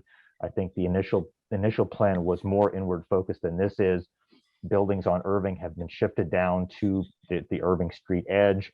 The design guidelines require buildings kind of to face both Irving Street and Pershing Street on the interior. The same on North Capitol. There's a lot more guidance on providing an interesting facade both on the inside and the outside of the site. I think that, again, there's the balance of what North Capitol and Irving could become versus what they are now, and we have to develop probably sometime, something in the middle of that transition, which again presents a challenge. So we have to, be able to plan for the future, but to some degree, we have to be able to build in the here and now. And I think those were just a couple points that I wanted to amplify. So Mina, appreciate the time, and I'll turn the time back. Thank you, Mr. Scheckler. Commissioner Wright, did you have any further comments? Whoops, no, go ahead. Thank you. Commissioner Dixon. No, I join with Peter in his comments. Thank you. Thank you. Commissioner Cash. Thanks so much. I just wanted to make a few comments for the benefit of our ANC commissioners and the other community groups, and really urge the project folks to make a real effort to reach out, not just to the ANC in Ward 5, because it is technically in Ward 5, but there was a whole fight on the council whether this was going to be Ward 1 or 5, because it has a lot of interest to both. And sometimes in district law with planning processes, there could be a tendency to focus on just the ANC that actually encompasses the project, but this is such a unique site that sits at the corner of ANC, the Ward 4 ANCs, the Ward 1 ANCs, and the Ward 5 ANCs. So to the extent that we've heard that there's some frustration with not a lot of community involvement, I think it would behoove the project team to go out there and work with all three of these neighborhoods, all three of the wards, in addition to any of the other organizations that are out there, like the Friends Group. I also want to mention, because I don't think that we're going to get another bite at the apple with respect to kind of the private development aspect of this. But I know that we have the memorandum of agreement that, given this strange development site, and there's going to be a lot of pretty much private development of both residential and commercial uses. I understand there's likely room for a hotel to go on that property. So I just kind of wanted to make two pitches that as the group continues working on this and we get closer to having shovels in the ground, that Maybe you look at the district policy, which I think is somewhat reflective of the federal policy regarding labor peace agreements when we're looking at the construction of the site. And to the extent that we do have a hotel on the site after it's built, I would urge the team to work with stakeholders to see if there's any possibility of a labor peace agreement that could be entered into with the workers of that hotel and the operators, just because there's a significant federal interest here, given that this is going to be, it's a land lease, and we want to make sure that any significant labor that might be working on the site, such as in a hotel, would be protected. So that was just kind of my few pitches. I'd also associate myself with more regard to the design and everything with Commissioner May and others' comments. And thanks for the opportunity in the presentation. Thank you, Commissioner Cash. Commissioner Davis. Yeah, thanks for the presentation. Really appreciate it and appreciate hearing from the commissioners as well. I don't have any further comments. Thank you. Thank you. Commissioner Ginsburg. I would also like to associate my comments with what was said earlier, that we in Congress always believe in more deliberation and talking to the communities that are affected. So we would encourage continued deliberation with, again, not just the community that this is located in, but any community that would feel that it is a stakeholder in this debate and this conversation. So that's it for me, but thank you for the presentation and look forward to hearing more. Thank you, Commissioner Ginsburg. I'd like to comment that while I was not here for the first master plan approval in 2008, I do appreciate how long ago that has been and how much work the home has done since it embarked on this effort to develop this part of the campus. I'm very happy for the home and its residents that a major milestone has been reached in the future improvements for the site. I also recognize this has been a unique planning process. I want to thank the home, the District Department of Transportation, the Office of Planning, and Ncpc staff for working together, particularly over the past couple of years, to try to put together a plan that everyone can support. And note that, like all the master plans we review, this one will indeed occur over many years. And I just want to say that we always know there's room for improvement. We hope that over time there will be an even more decreased need for parking since the campus is so close to downtown, and we hope it'll have much more transit access in the future. So I want to reinforce that point that's been made. I also want to say that this is an unusual process, reflecting it is a federal site going to be privately developed. I think that these considerations have been at the forefront in working with the development team, and there'll be more detail on zoning, infrastructure, and project review has been noted. But I do want to get back to this concern that we heard expressed today in the public commentary and echoed by some of the commissioners for greater engagement with the community and an ongoing commitment to keep discussing these issues of balancing security and concerns of the home, but with connectivity and public access. And General Rippey, I'm going to put you on the spot a little bit and ask if you would make a commitment today to continue meeting with the groups, particularly those who were here today, and report back to us in 6 months and give us an update on where those conversations stand and how these issues are being worked through. So again, I apologize for putting you on the spot, but wanted to ask you very directly if that's something that you would commit to doing with these groups to continue to address the important needs of the home. Yeah, absolutely. I mean, we're happy to talk to ANCs anytime. I'm on the phone. I might mention, though, for clarity, that since I've arrived here, we've opened up our property significantly, except for the period of COVID when we allowed no one on the property. There were no visitors, no family members, no children. But since COVID's over, I think we've opened the property up. You know, we're concerned about security, so people do a background check to 150 families. So we have made an effort to open the property up. So, but you know, where you sit is what you see. And where I sit, we're very, very concerned about security. We have an active golf course in a green space. I think we're gonna enhance that and make it a draw. I'm really excited about this project, and here's why. It's a great benefit to our residents. It helps us raise revenue. It's jobs, much needed jobs for this part of the city. I think it's gonna help really energize this part of the district. And it's $50 million of tax revenue annually when we finish this. So this project is a win-win-win for everybody, for the community, for us.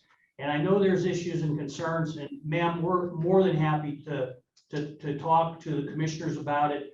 But it's been an ongoing issue that, why don't you just open the property up to the community? And for those of us that live in the city, and I live at 14th and Church Street, there's real concerns about that. So yeah, I promise we'll engage, and I'm happy to report back in 6 months. Well, I very much appreciate you making that commitment on the record. I don't think anyone wants a deferral of your progress, but we did want to be sure that as we continue to move forward, that everyone work to address those issues and balance security with public access to very precious screen space in the nation's capital. So thank you for that commitment. Are there any other further comments or questions from the commissioners? Hearing none, is there a motion to approve the amendment to the Armed Forces Retirement Home Master Plan? I'm sorry, could you repeat that? That was Commissioner Argo who said. Thank you, So Commissioner moved. Argo. There's so many faces on the screen. And is there a second? I'll second. Thank you, Commissioner Cozart. Ms. Coster, can you please confirm the motion in the second and take the vote by roll call? Certainly. The motion was made by Commissioner Argo. The second was by Commissioner Cozart. And with that, Commissioner Cozart, Yes. Commissioner McMahon, Yes. Commissioner May, Yes. Commissioner Argo, Yes. Chair White, Yes. Commissioner Wright, Yes. Commissioner Dixon, Yes.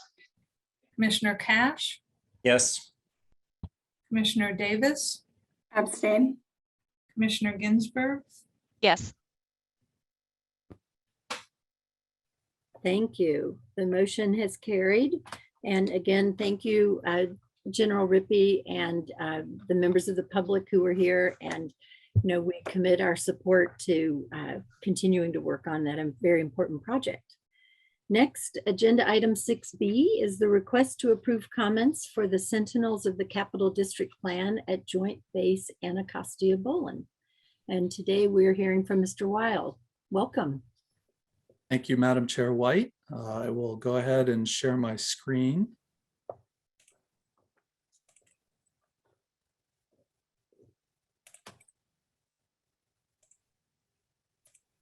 Okay, just let me know if you can see that.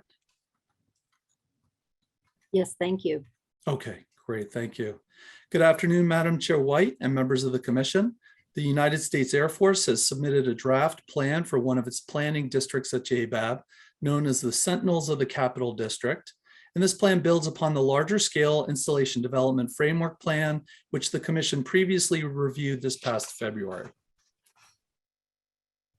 As a draft plan review submission and for comment, we are considering planning issues like travel demand management and parking, stormwater and sustainability strategies, future development siting, and flood resiliency.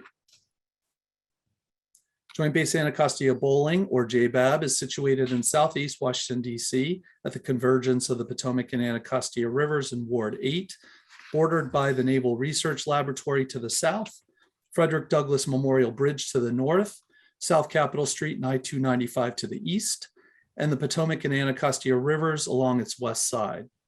JBAB is located approximately 1.5 miles to the southeast of the U.S. Capitol building and at the base of the Washington Topographic Bowl, just to the west of the Department of Homeland Security's St. Elizabeth's campus.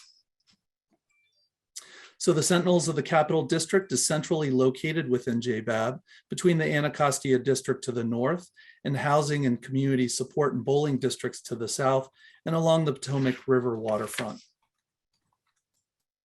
This slide shows the district's existing land uses on the left, which include airfield operations, administrative and open space and recreational uses. The map on the right shows existing building footprints in gray, which include a number of larger building complexes that require restricted access, larger setbacks, and secondary perimeter security. The map on the left shows the northern and eastern portions of the Sentinels district as lower lying and situated within the 100 and 500-year floodplains.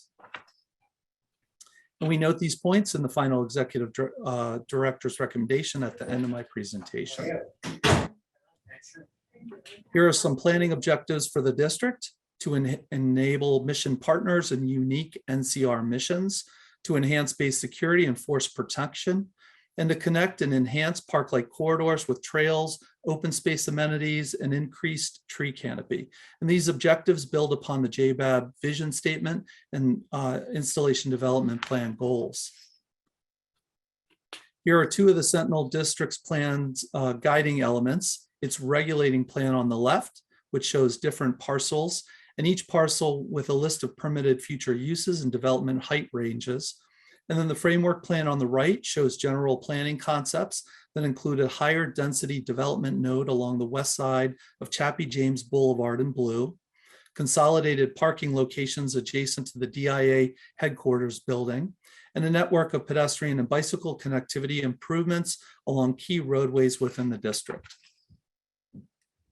Here we can see the future plan development for the district, which includes a several new administration buildings, new snack shop, outdoor dining area, new military security dog handling facility that would be located next to an existing similar facility, and a new employee-only pedestrian bicycle gate to allow more direct access to the district's missions from outside the installation. All of the new development sites are located outside of the 100 and 500-year floodplains, and we note this in our final executive director's recommendation, as well as JBAB's use of regulating and framework plans to help guide its future development within the district.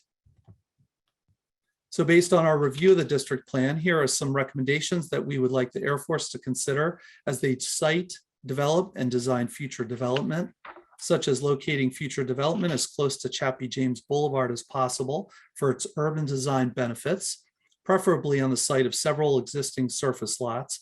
And this would also be an opportunity to remove parking here as the Air Force works toward its long-term 1 to 3 parking goal. We recommend the Air Force work with the Defense Intelligence Agency and other existing and future missions to consolidate parking as much as possible on previously developed sites, either within the Sentinels district or in other nearby locations outside of the district. And finally, we recommend that the Air Force work to preserve the existing waterfront buffer area and its open space as much as possible. And we reflect these 3 points in the final executive director's recommendation. In terms of the plan's proposed parking, we understand that the parking is still notional at this time, and we do support the plan's emphasis on consolidated structured parking. However, we remain unclear about the Air Force's plans for parking elsewhere on the installation and how the proposed new parking in this district may impact the Air Force's ability to meet its 1 to 3 goal as stated in their transportation management plan for JBAB.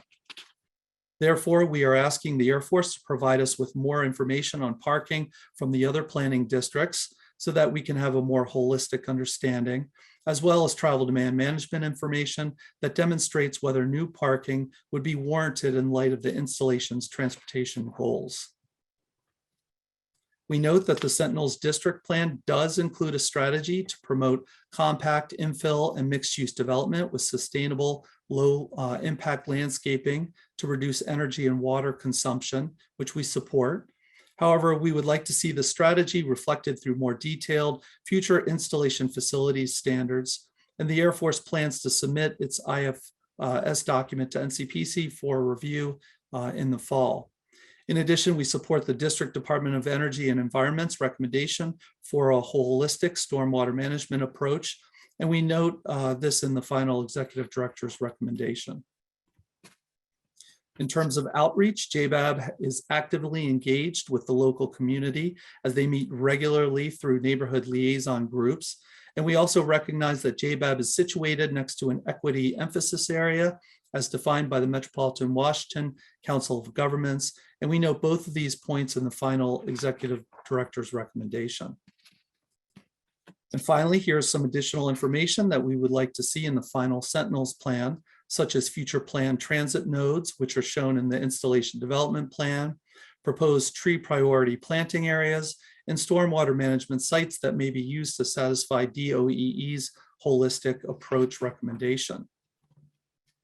So with that, here's the executive director's recommendation over the next few slides. However, I will not go through each point since I've already highlighted each topic area through the course of my presentation. And now I would like to introduce the JBAB representatives who are available for questions by the commission, including Colonel James Clark and Lieutenant Colonel Stephen Schultz, who are the commanders of the 11th Wing Mission Support Group at JBAB, Mr. Jeremy Gerard, who serves as a Civil Engineering Services Flight Chief of the 11th Wing Group, Mr. Mark Berger, who is the Planning Section Chief at JBAB, and Ms. Jacqueline Canales, who is a staff planner at JBAB as well. Thank you very much, and that concludes my presentation.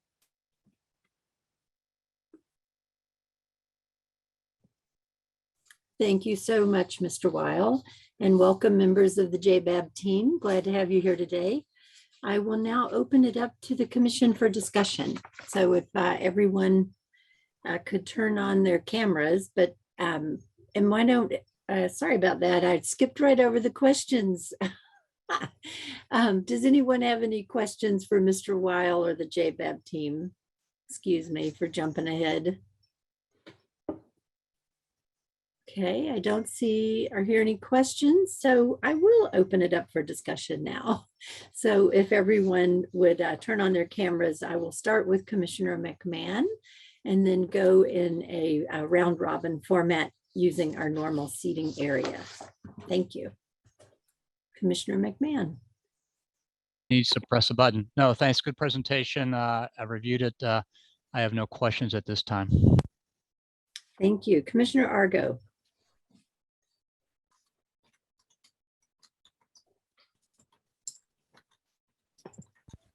Is on mute.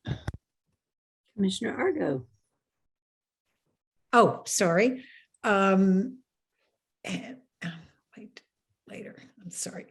I appreciate the presentation. I am my appreciation also extends to JBAB, who provided us, for whom I became an honorary commander.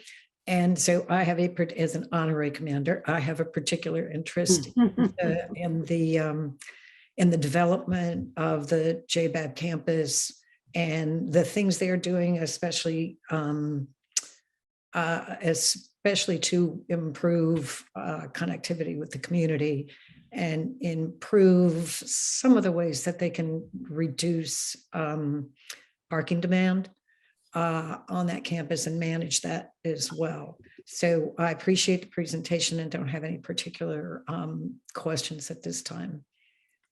Thank you. Yes, indeed. Thank you, Honorary Commander and Commissioner Argo. Yes. Commissioner Wright.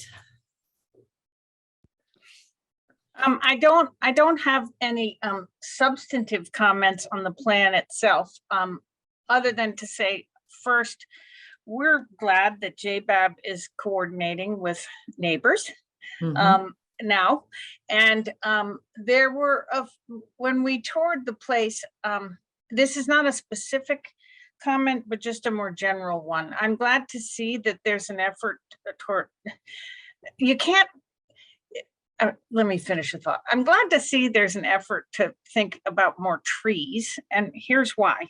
I encouraged in the when we looked at the overall plan to, correct take advantage of the opportunity to correct some mistakes. mistakes have been made on the campus. And this is a great opportunity to do that, but it would cost a bunch of money, which is probably not available. And trees can hide a multitude of sins. So I think keep going with the trees because, well, I'll just stop there. It's a win-win for everyone. Thank you. Commissioner Dixon. Yes, I want to join with the commander's position about the presentation. And sorry about my photograph. It's just not coming up very well. I don't know. I'm here, but not here. So thank you. Thank you, Madam Chair. Thank you, Commissioner Dixon. Commissioner Cash. I'll echo the comments about trees, but no other substantive comments or questions. And thanks for the presentation. Thank you. Commissioner Davis. Yeah, thanks for the presentation. Also, no additional comments from me. Thanks. Thank you. Commissioner Ginsburg. Sorry, also no comments. Thanks so much. Thank you. Commissioner Cozart. I too don't have any comments. Appreciate the presentation and the work behind the effort. Thank you. And Commissioner May. Well, let me just say what a pleasure it is to go last.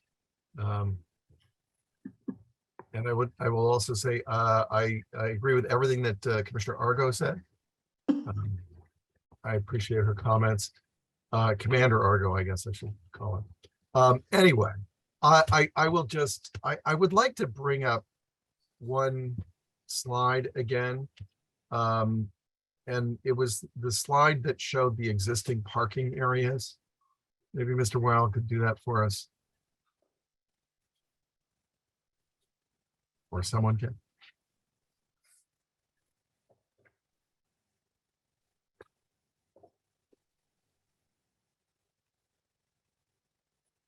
I'm sorry. Let me try that again. Yeah. Sorry about that.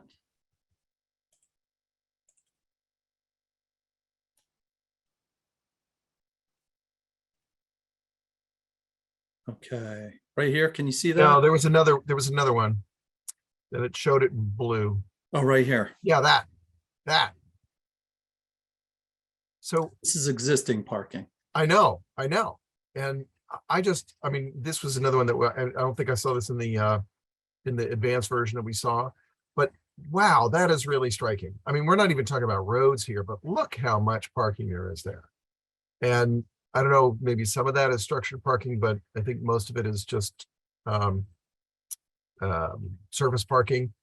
And it's an astonishing amount of land that's devoted to parking.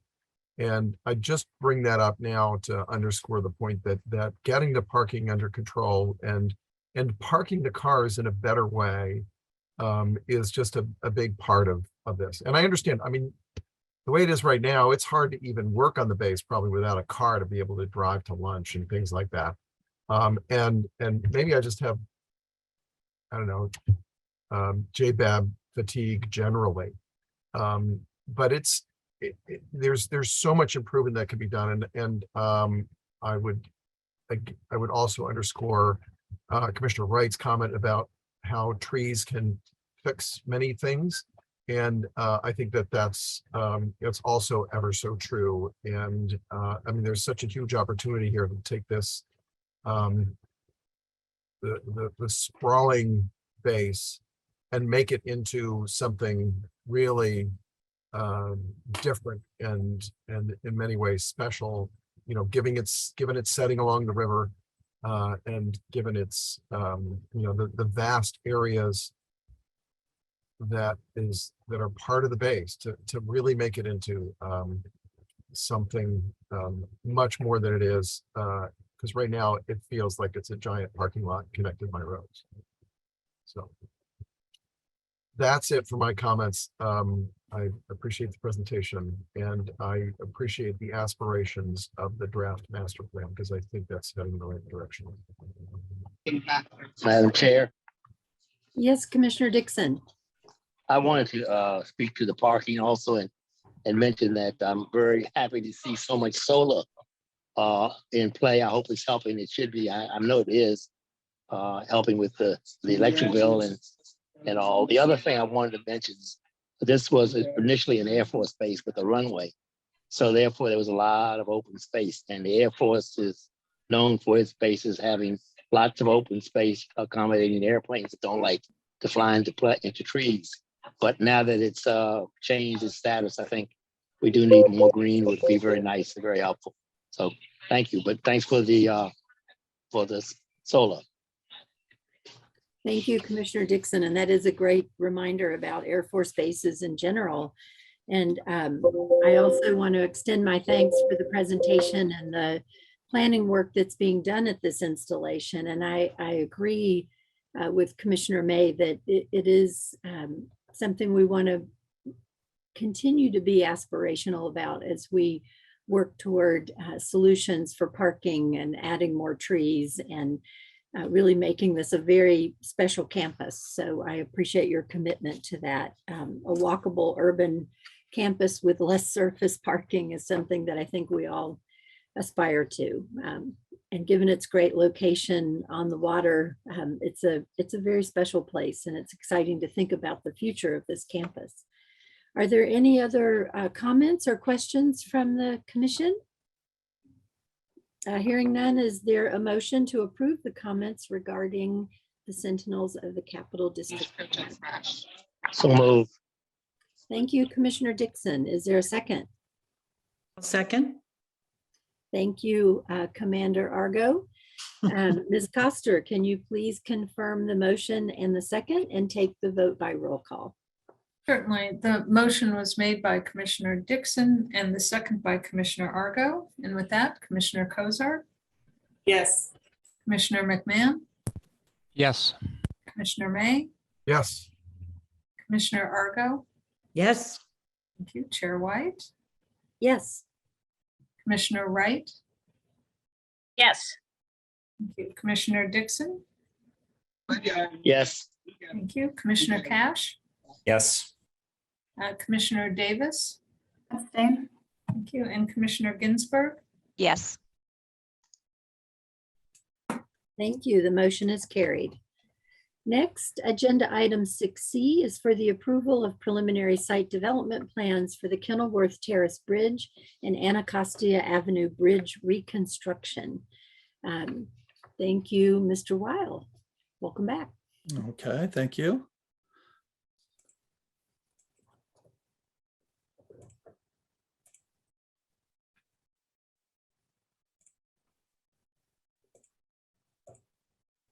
Okay, let me know when you can see that. Yes, thank you. Okay. Good afternoon again, Madam Chair and members of the Commission.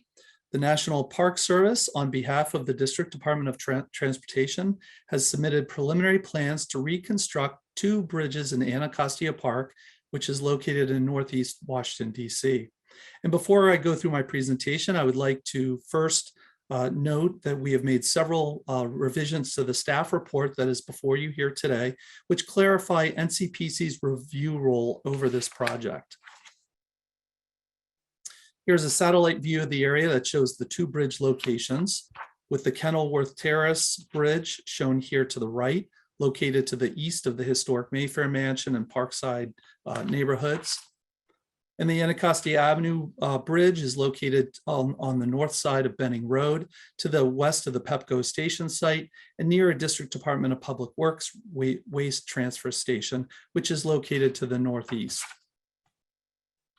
Here are photos of the existing bridges, with the Kenilworth Terrace Bridge on the left and the Anacostia Avenue Bridge on the right. Both bridges are currently rated as structurally deficient based on FHWA's National Bridge Inspection Standards, meaning that the bridges have elements that need to be monitored and/or repaired. NCPC's review role over the project is twofold. First, we have an advisory review role over the redevelopment of the bridges, since they are Vdot projects that are on district-controlled land. And second, our commission has an approval role over several proposed future land transfers from the National Park Service to Vdot, and NPS will submit these project-related land transfers to NCPC for review as part of the final project submission.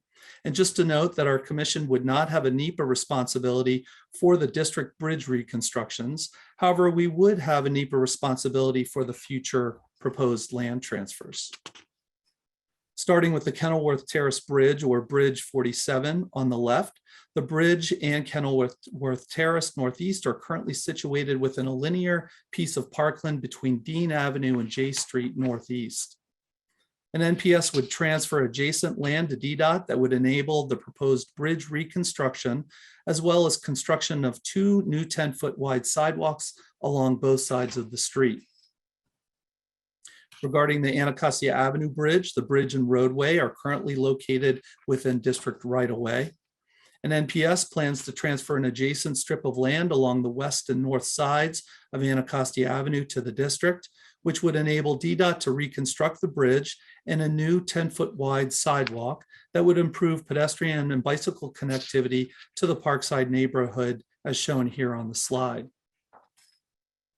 So with that, I will now describe the proposed bridge replacements in more detail.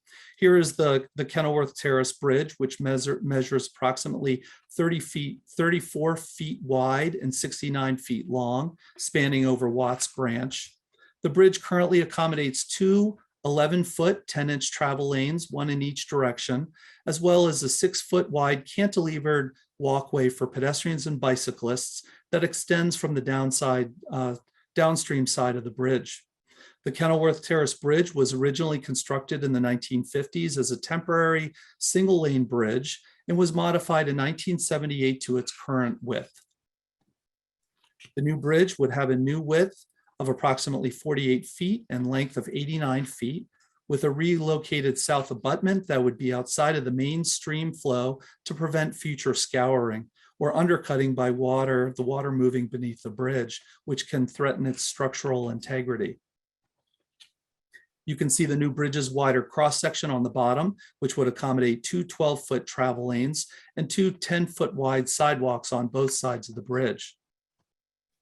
The new bridge would have stone abutments, concrete decking, side railings, sidewalk traffic dividers, and underside girders that would be painted National Park Service brown based on its Anacostia Park setting. This rendering shows the 2 new sidewalks that would cross the new bridge, each with a physical separation from adjacent travel lanes. Here's a concept landscape plan from the preliminary project submission that shows new street trees to be planted within the Kenilworth Terrace right-of-way, and the applicant will include a more detailed landscape plan in the final project submission to Ncpc. Vdot plans to maintain access across the bridge during its reconstruction, since the bridge serves as an important connection in the local community, which is used by the U7 Metro bus route between 2 nearby Metro rail stations. And we note this in the executive director's recommendation at the end of my presentation. Here is the Anacostia Avenue Bridge, which is situated approximately 180 feet to the east of the Anacostia River and 150 feet to the east of the Anacostia Riverwalk Trail. Here are some existing photos of the bridge looking across and toward the structure. The current bridge measures approximately 29 feet wide and 293 feet in length. And the new bridge would accommodate 2 wider 12-foot, 11-inch travel lanes with a 38-foot width. And this would help accommodate its large volume of truck traffic. And the new wider bridge cross-section would also accommodate a 10-foot wide sidewalk to help improve pedestrian and bicycle connectivity in the area. Here's a proposed rendering of the new bridge, which with its stone abutments, concrete decking, side railings, and underside girders that again would be painted National Park Service brown based on its setting adjacent to federal park property. This view is looking northbound across the bridge. And here you can see a comparison between the new bridge on the left with its wider sidewalk and the current bridge as it appears today on the right with a 1.5 foot wide sidewalk on the left. Here's a view of the new bridge taken from the nearby Anacostia Riverwalk Trail Bridge looking eastward. In general, we support the goals of the project, which include eliminating operational restrictions improving pedestrian safety, connectivity, and multimodal access, and replacing the bridges with more attractive, environmentally sensitive designs. We note that both bridges are located near the Anacostia River and close to a proposed new Anacostia Riverwalk trail crossing that is adjacent to the National Arboretum, which our commission previously reviewed and supported as a concept proposal back in December 2017. We appreciate Vdot's proposed use of real stone in the new bridge abutments, and we note our support in the final executive director's recommendation for that. And finally, we are requesting some additional information from Vdot in the final project submission, including more detailed tree impact and mitigation information with a detailed tree planting schedule and landscape plans that comply with NCPC's tree policies. We would like to see some additional information on future bridge lighting in the final submission. And we are interested in any potential riparian and stream bank improvements that Vdot would undertake as part of this project in conjunction with the new bridges and their environmentally sensitive designs.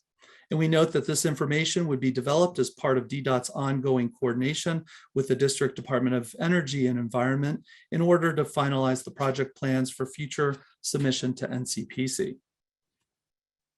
So with that, here's the Executive Director's recommendation. However, I will not go through each point since I've already highlighted these topics throughout the course of my presentation. And with that, I would like to note that there are several Vdot representatives here today who have been involved with the project and are able to respond to any questions that the Commission may have regarding the project. I'd like to introduce Ms.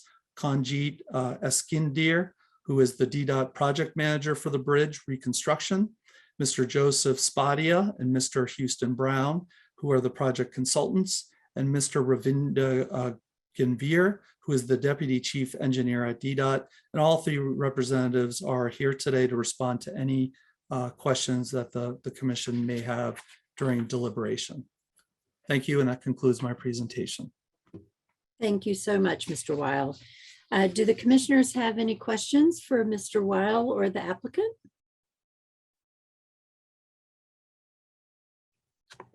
Okay, hearing none.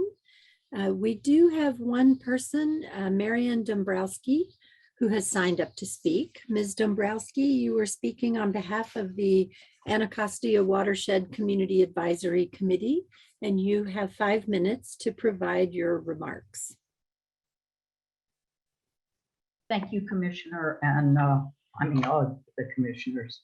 Let's see, we view this as a bridge replacement rather than a reconstruction. Anyway, we welcome much needed improvements to safety and connectivity in district neighborhoods, particularly these so fractured by large scale transportation projects such as Kenilworth Avenue, Benning Road Bridge, and the railroad rights of way, to name a few. We are very familiar with the area, having many members living and active here. It is on their behalf that I come today to ask the Commission to recommend conducting an environmental assessment for this project. The staff report noted that the Park Service is pursuing a categorical exclusion, and due to the, well, I'll mention some of the reasons following. The staff report observes that the two bridges to be replaced are located relatively close to the Anacostia River.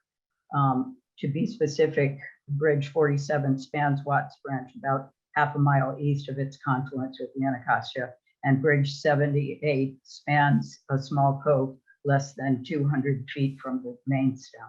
These are basically right on the river and have a huge impact. Also, the location of Bridge 47 is in Kenilworth Park, which is a circle site.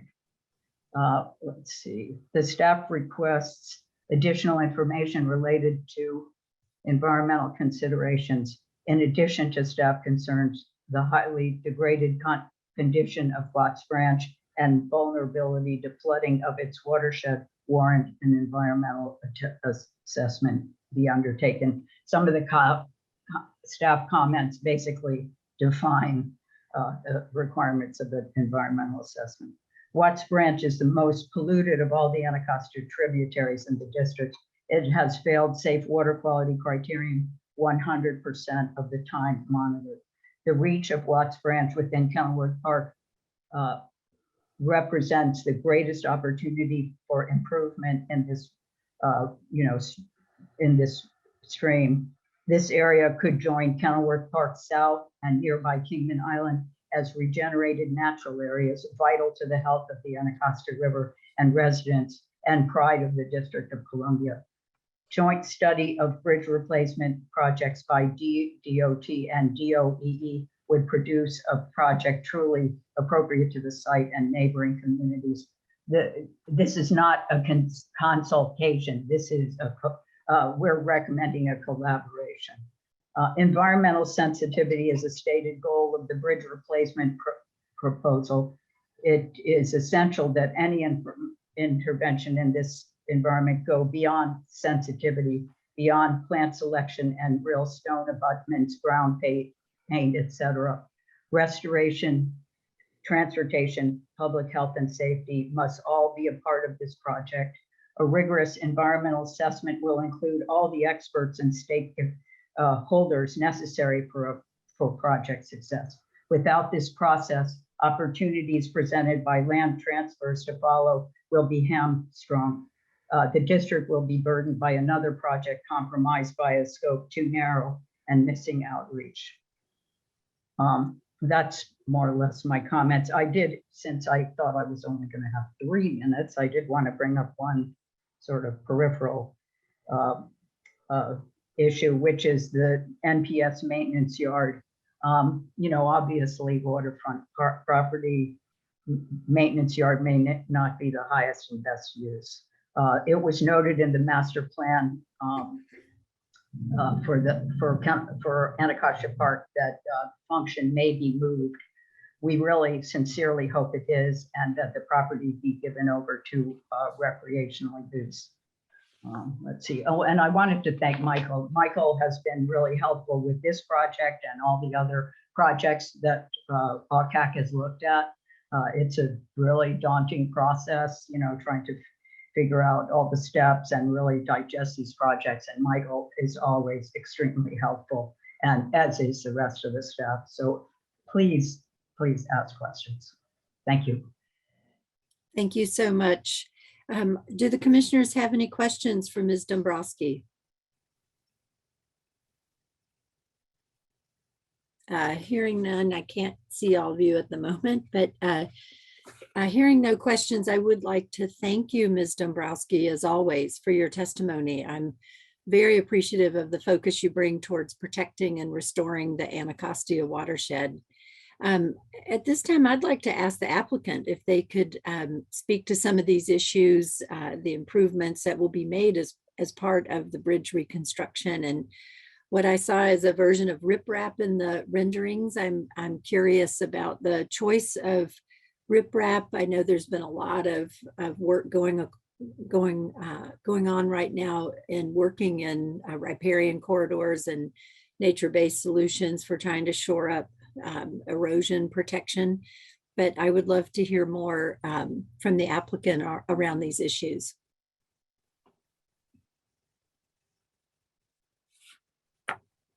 Thank you, Chair White. This is Joe Spadeo with Pannoni, the consultant working with Vdot. We appreciate everyone's time today and efforts in bringing this project forward. Regarding the stream itself and the riprap, the present bridge is, as we've noted, is scour critical and currently has a repair there for using type 2 stone.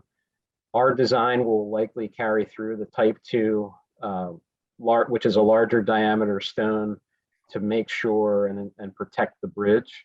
However, we are open as the project moves forward to coordinating, in terms of plantings and any type of improvements that can be made within our project footprint to Watts Branch.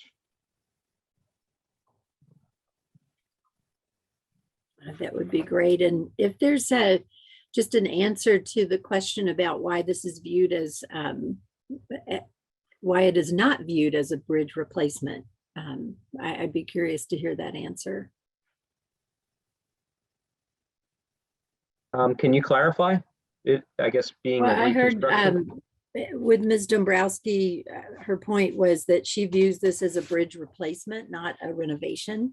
So I would just love someone to speak to that in response to the comment, if you would. Sure, both bridges are being reconstructed. The Bridge 47 will be the first half. It'll be half with construction, where we close one part of the bridge and leave the other part open to traffic. And likewise on Bridge 78, we have a little bit different approach there. As you saw, the connection potentially to Foot Street allows us a little bit more, access and maintenance to traffic. That bridge would be closed and then reconstructed. And perhaps maybe I'm not being clear, but just understanding why this doesn't trigger an environmental assessment. Sure. If that could just be clarified, that would be really helpful. Sure. So the proposed reconstructions, of the existing substandard bridges, with load postings and scout, currently at 47, we have the scour problem, the deterioration. So these types of bridge replacements or reconstructions, they're on the same alignment. They use the same traffic pattern. And the only real addition, obviously, would be with the pedestrian and bike access on both sides of the bridge. So reconstruction of this type typically will fall under categorical exclusion and not an EA. Thank you for that explanation. I'd like to now open it up to the commission for discussion. If the commissioners could please turn on your cameras. I'll start with Commissioner Dixon and then go in a round robin format using our normal seating order. If you could please keep your webcams on during the discussion. And Commissioner Dixon. I have no comments at this time, Chair. Refresh Chair. Thank you. Commissioner Cash. Well, other than learning there is a new hue that is called National Park Service Brown. I found that very informative, but I don't have any other questions or comments, but thanks for the presentation. I get that too. I've always aspired to be one of those people who gets to name the paint colors, and that was new to me. It's going to be a new Pantone hue. Commissioner Davis. No additional comments or questions from me. Thanks. Commissioner Ginsburg. No comments or questions. Thank you. Thank you. Commissioner Cozart. Also, no comments or questions. Thanks for the presentation. Thank you. Commissioner McMahon. No comments or questions. Thank you. Commissioner May. Yes, I'll just say a couple of things. First of all, we also appreciate Ms. Dombrowski's comments on the project and her watchful eye over all the things that are happening that can affect or do affect the Anacostia. And I think that we are in complete agreement with her comments in terms of the intentions, in terms of what we want to achieve here as part of these bridge replacements or reconstructions, is whatever you want to call it. It's really just a matter of how we go about doing it.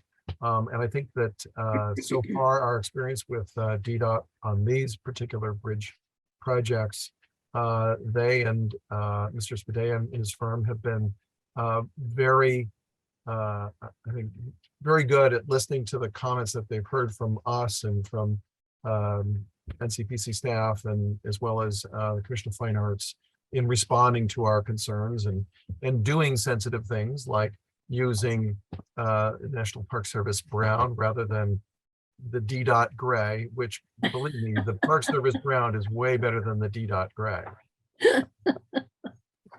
So I think we actually have several colors that we claim ownership of. I don't know, but I won't testify to that. Anyway, like I said, same aspirations. We care very much about the Anacostia and making sure that it and its tributaries are all treated properly. And we are no fans of widespread use of things like riprap, but there are circumstances where it is the necessary thing, and it doesn't always just protect the bridge asset. It can actually be very important to the river itself and how the flow of the river works. So I appreciate the fact that everybody is pointing in the same direction, and I said before, this has gone very well so far. I expect that it will continue to go well, and that the bridges will be an asset. I will also emphasize the fact that these are critically important bridges to the immediate neighborhood. The Kenilworth Terrace Bridge in particular, I mean, there's not a lot of connectivity over there, and this connection is particularly problematic. So I think it's vitally important that this bridge be replaced with something that will serve the community better. I also the other bridge that leads back to the district's trash facility and our maintenance yard. It's less critical as a neighborhood asset at the moment, but in the long run it will be, because the long-term plan calls for a connection to Foot Street, which gives a connection to an otherwise very isolated community with very few connections. It's been cut off by the Pepco plant and by the Kenilworth Avenue freeway segment. And so these are just very important projects to those communities who are, I think, from my various experience in that part of the city with development projects happening, it is vitally important that those connections be maintained and improved. So thank you very much. Thank you, Commissioner May. Commissioner Argo. Other than changing my mind about painting my own garden beds, National Park Service brown, I appreciate all the comments and the review here. I think it's exciting to see what's happening at this, in this part of our wonderful city, to have this, be a priority project. So thank you very much. Thank you. Commissioner Wright. I just have a question, which I should have asked before, and I should have studied the drawings because I know they're in there. But so it's adding lanes, significant. You're adding to the width, but is the reason the CADX will suffice because the structure is unchanged? Is that the simple answer?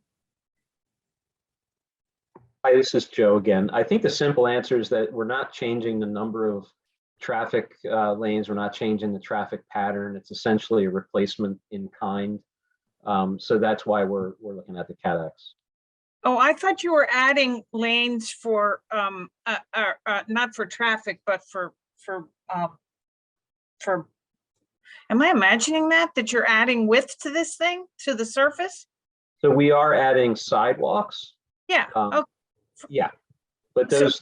So it's not kicking into EA territory as far as you're concerned, because it's not accommodating more traffic with extra vehicular lanes. Correct. We're not changing the alignment either. Okay. Correct. And the structure holding up the deck is not materially changing, right? No, we are changing the substructure and superstructure. But I mean, for the sake of it's more like a replace in kind in terms exactly. Of okay, all right, exactly. Got it. Okay, with improvements for modern, based right. on code and regulatory. Yes. Okay, all right. That's it. Thank you. Thank you. Are there any other further comments or questions? Hearing none, is there a motion to approve the preliminary site development plans for the Kenilworth Terrace Bridge and Anacostia Avenue Bridge reconstruction? I will move approval, Commissioner May. Thank you, Commissioner May. Is there a second? Second. Thank you, Commissioner Wright. Ms. Coster, can you please confirm the motion and the second and take the vote by roll call? The motion was made by Commissioner May, seconded by Commissioner Wright. And with that, Commissioner Cozart? Yes. Commissioner McMahon? Yes. Commissioner May? Yes. Commissioner Argo? Yes. Chair White? Yes. Commissioner Wright? Yes. Commissioner Dixon? Commissioner Dixon? I'll return to him in a moment. Commissioner Cash, Yes. Commissioner Davis, Abstain. Commissioner Ginsburg. Yes. Okay, and Commissioner Dixon, I see you. Just not hearing you.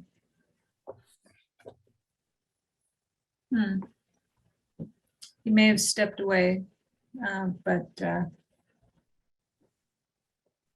so I will note him as not being present for this vote. Thank you. Thank you. The motion has carried. Our last item is to approve the transfer of jurisdiction of various properties related to Shepherd Parkway. Thank you, Mr. Weil, and welcome back. Okay, thank you.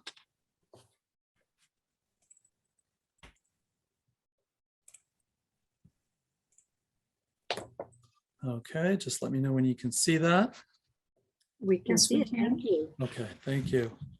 Good afternoon, Madam Chair, members of the Commission. The National Park Service, working in coordination with GSA, has submitted a proposal to transfer administrative jurisdiction to the District of Columbia for various stormwater, green infrastructure, and other sites associated with the new St. Elizabeth's Gate 4 access road. The proposed transfer areas are all located in Southeast Washington, D.C., adjacent to the new St. Elizabeth's Access Road, with 11 sites currently located on National Park Service property and 6 areas on GSA property as shown here in this plan.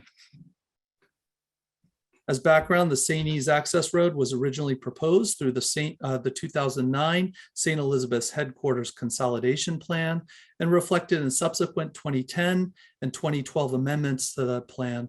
And Ncpc granted final approval for the I lost roadway back in sound. 2016. Ms. Coster, we can't hear Mr. Since then, Weil. Vdot has completed the access road, and the proposed transfer areas would facilitate future maintenance responsibility. Mr. Weil, Mr. Weil. Yes. Unfortunately, folks are not able to hear you. Oh, I apologize. I'm able to hear him. Yes, You're back? I can hear him too. Okay, so I can also hear him. He's back. I didn't Okay. hear him for like 20 seconds. Yeah, same here. But Okay. it sounds like you're back, Mr. Weil. all Okay. right. Maybe Would- just Would you like me back, to go back a slide or two? maybe Please. just go Okay. back. Yeah, thank It's you. a fairly short presentation, so I'll go back. These sites are located to the new St. Elizabeth's Access Road, with 11 sites currently located on National Park Service property and 6 areas on GSA property as shown here in this plan. As background, the St. E's Access Road was originally proposed through the 2009 St. Elizabeth's Headquarters Consolidation Plan and reflected in subsequent 2010 and 2012 amendments to that plan, and Ncpc granted final approval for the roadway in 2016.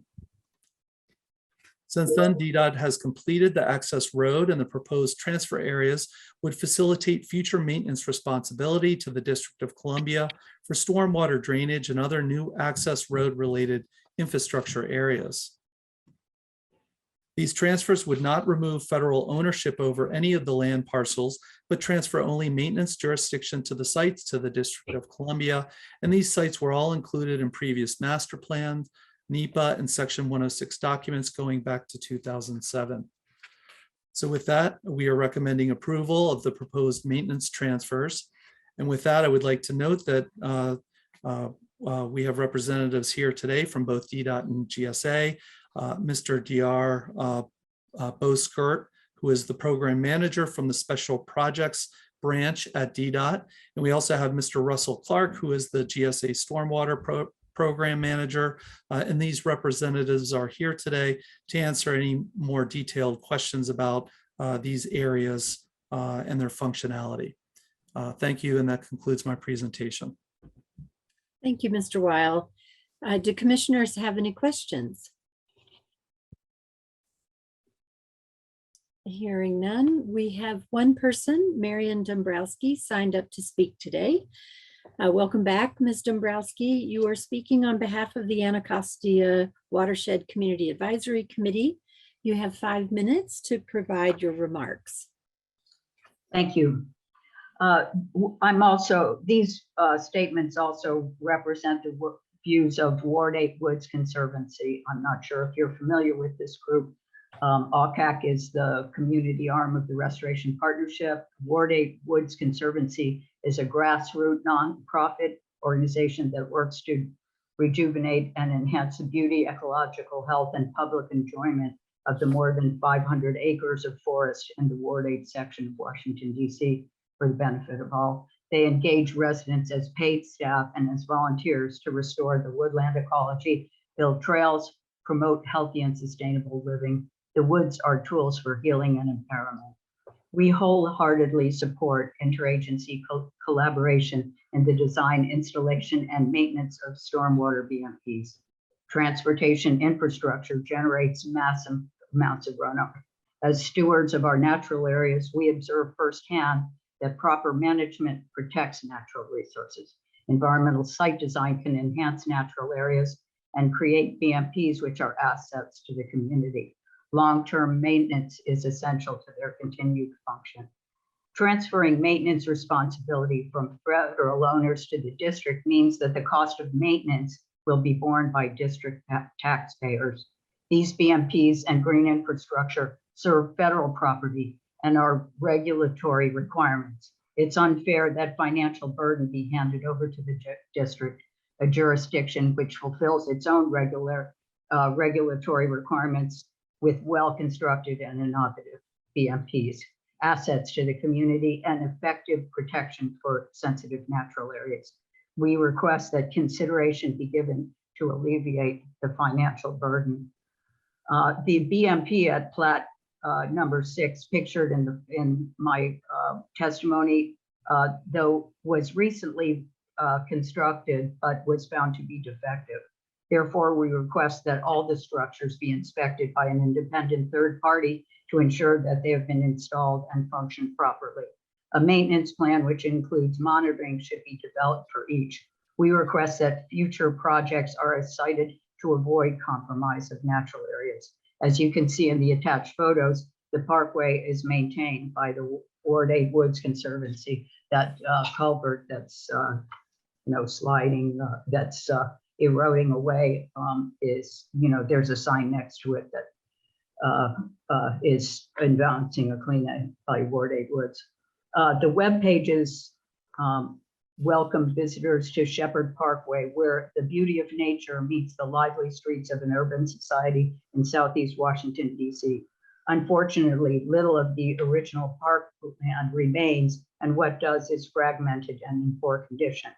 Still, it provides natural benefits, home for wildlife, a carbon sink, relief from heat, oxygen production, stormwater management, and significant benefits to human health. We ask that the Commission continue its advocacy for protection of natural areas and hold applicants accountable as stewards of the environment. The loss of trees, forest, it's forest, not just street trees, forest, by the construction of the Homeland Security Access Road was noted recently by the State Urban Forestry Division of the District Department of the Environment. They're very concerned about tree loss, and that's sort of the double whammy. Not only has this parkway been compromised repeatedly, but now the district taxpayers get to foot the bill. So anyway, I would really like to hear your comments. Thank you. Thank you. Do commissioners have any questions for Ms. Dombrowski? Hearing none, I will now open it up to the commission for discussion. Could everyone please turn on your cameras? I will start with Commissioner Wright and then go in a round robin format using our normal seating order. And please keep your webcams on during the discussion. Commissioner Wright. I don't have any comments, believe it or not. Thank you. Commissioner Dixon.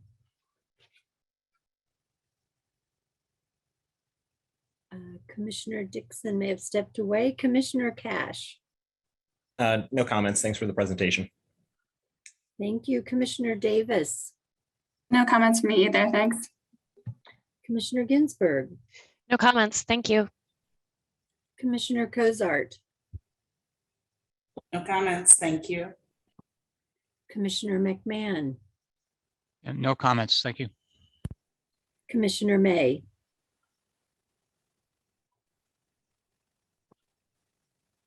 All I have to do is look at Commissioner Wright and smile. What can I say? I do not. What can you say that you haven't said many times I before? know, exactly. This is the road that in our opinion should not have been built. And I think we heard testimony today about some of the reasons why it should not have been. But that matter's past, so we can't undo it. And right now, what we are trying to do is simply make sure that the people or the agencies that have the right that each agency has the correct responsibilities for what needs to be done in order to maintain this area more broadly. And so it's sort of a cleanup thing to get this, get past this. And I hope that we don't ever have to do anything more with this, because I don't want to keep repeating myself. Anyway, thank you for the opportunity to say something one more time. Thank you, Commissioner May. Commissioner Argo. I can't follow that with anything. I appreciate the presentation. Thanks very much. I have no further comments. Thank you. Are there any further comments or questions from the commission? Hearing none, is there a motion to approve the Shepherd Parkway transfer of jurisdiction? So moved. Thank you, Commissioner Cozart. Is there a second? I'll second. Thank you, Commissioner McMahon. Ms. Coster, can you please confirm the motion in the second and take the vote by roll call? Certainly. The motion was made by Commissioner Cozart, seconded by Commissioner McMahon. And with that, Commissioner Cozart. Yes. Commissioner McMahon. Yes. Commissioner May. Commissioner May. Okay. There we Yes. go. Commissioner Argo. Yes. Chair White. Yes. Commissioner Wright. Commissioner Wright. Yes. Thank you. Commissioner Dixon.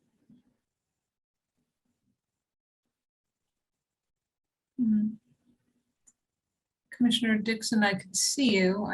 We haven't been able to hear you.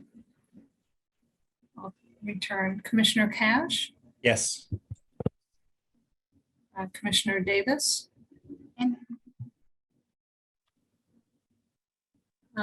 Was that an abstain, Commissioner Davis? Yes, thank you. Thank you. And Commissioner Ginsburg? Yes. Okay. And Commissioner Dixon, again, I can see you. Do you have okay, that looks like a yes. Thank you. You're right, we should have small signs just in case. We're having technical difficulties today. Exactly. Thank you. The motion has carried.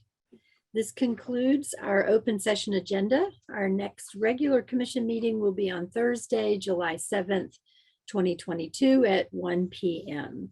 If there is no other business, the session is now adjourned. And I wish you all a lovely end of your day. Thank you. Thank you. So much. Thank you.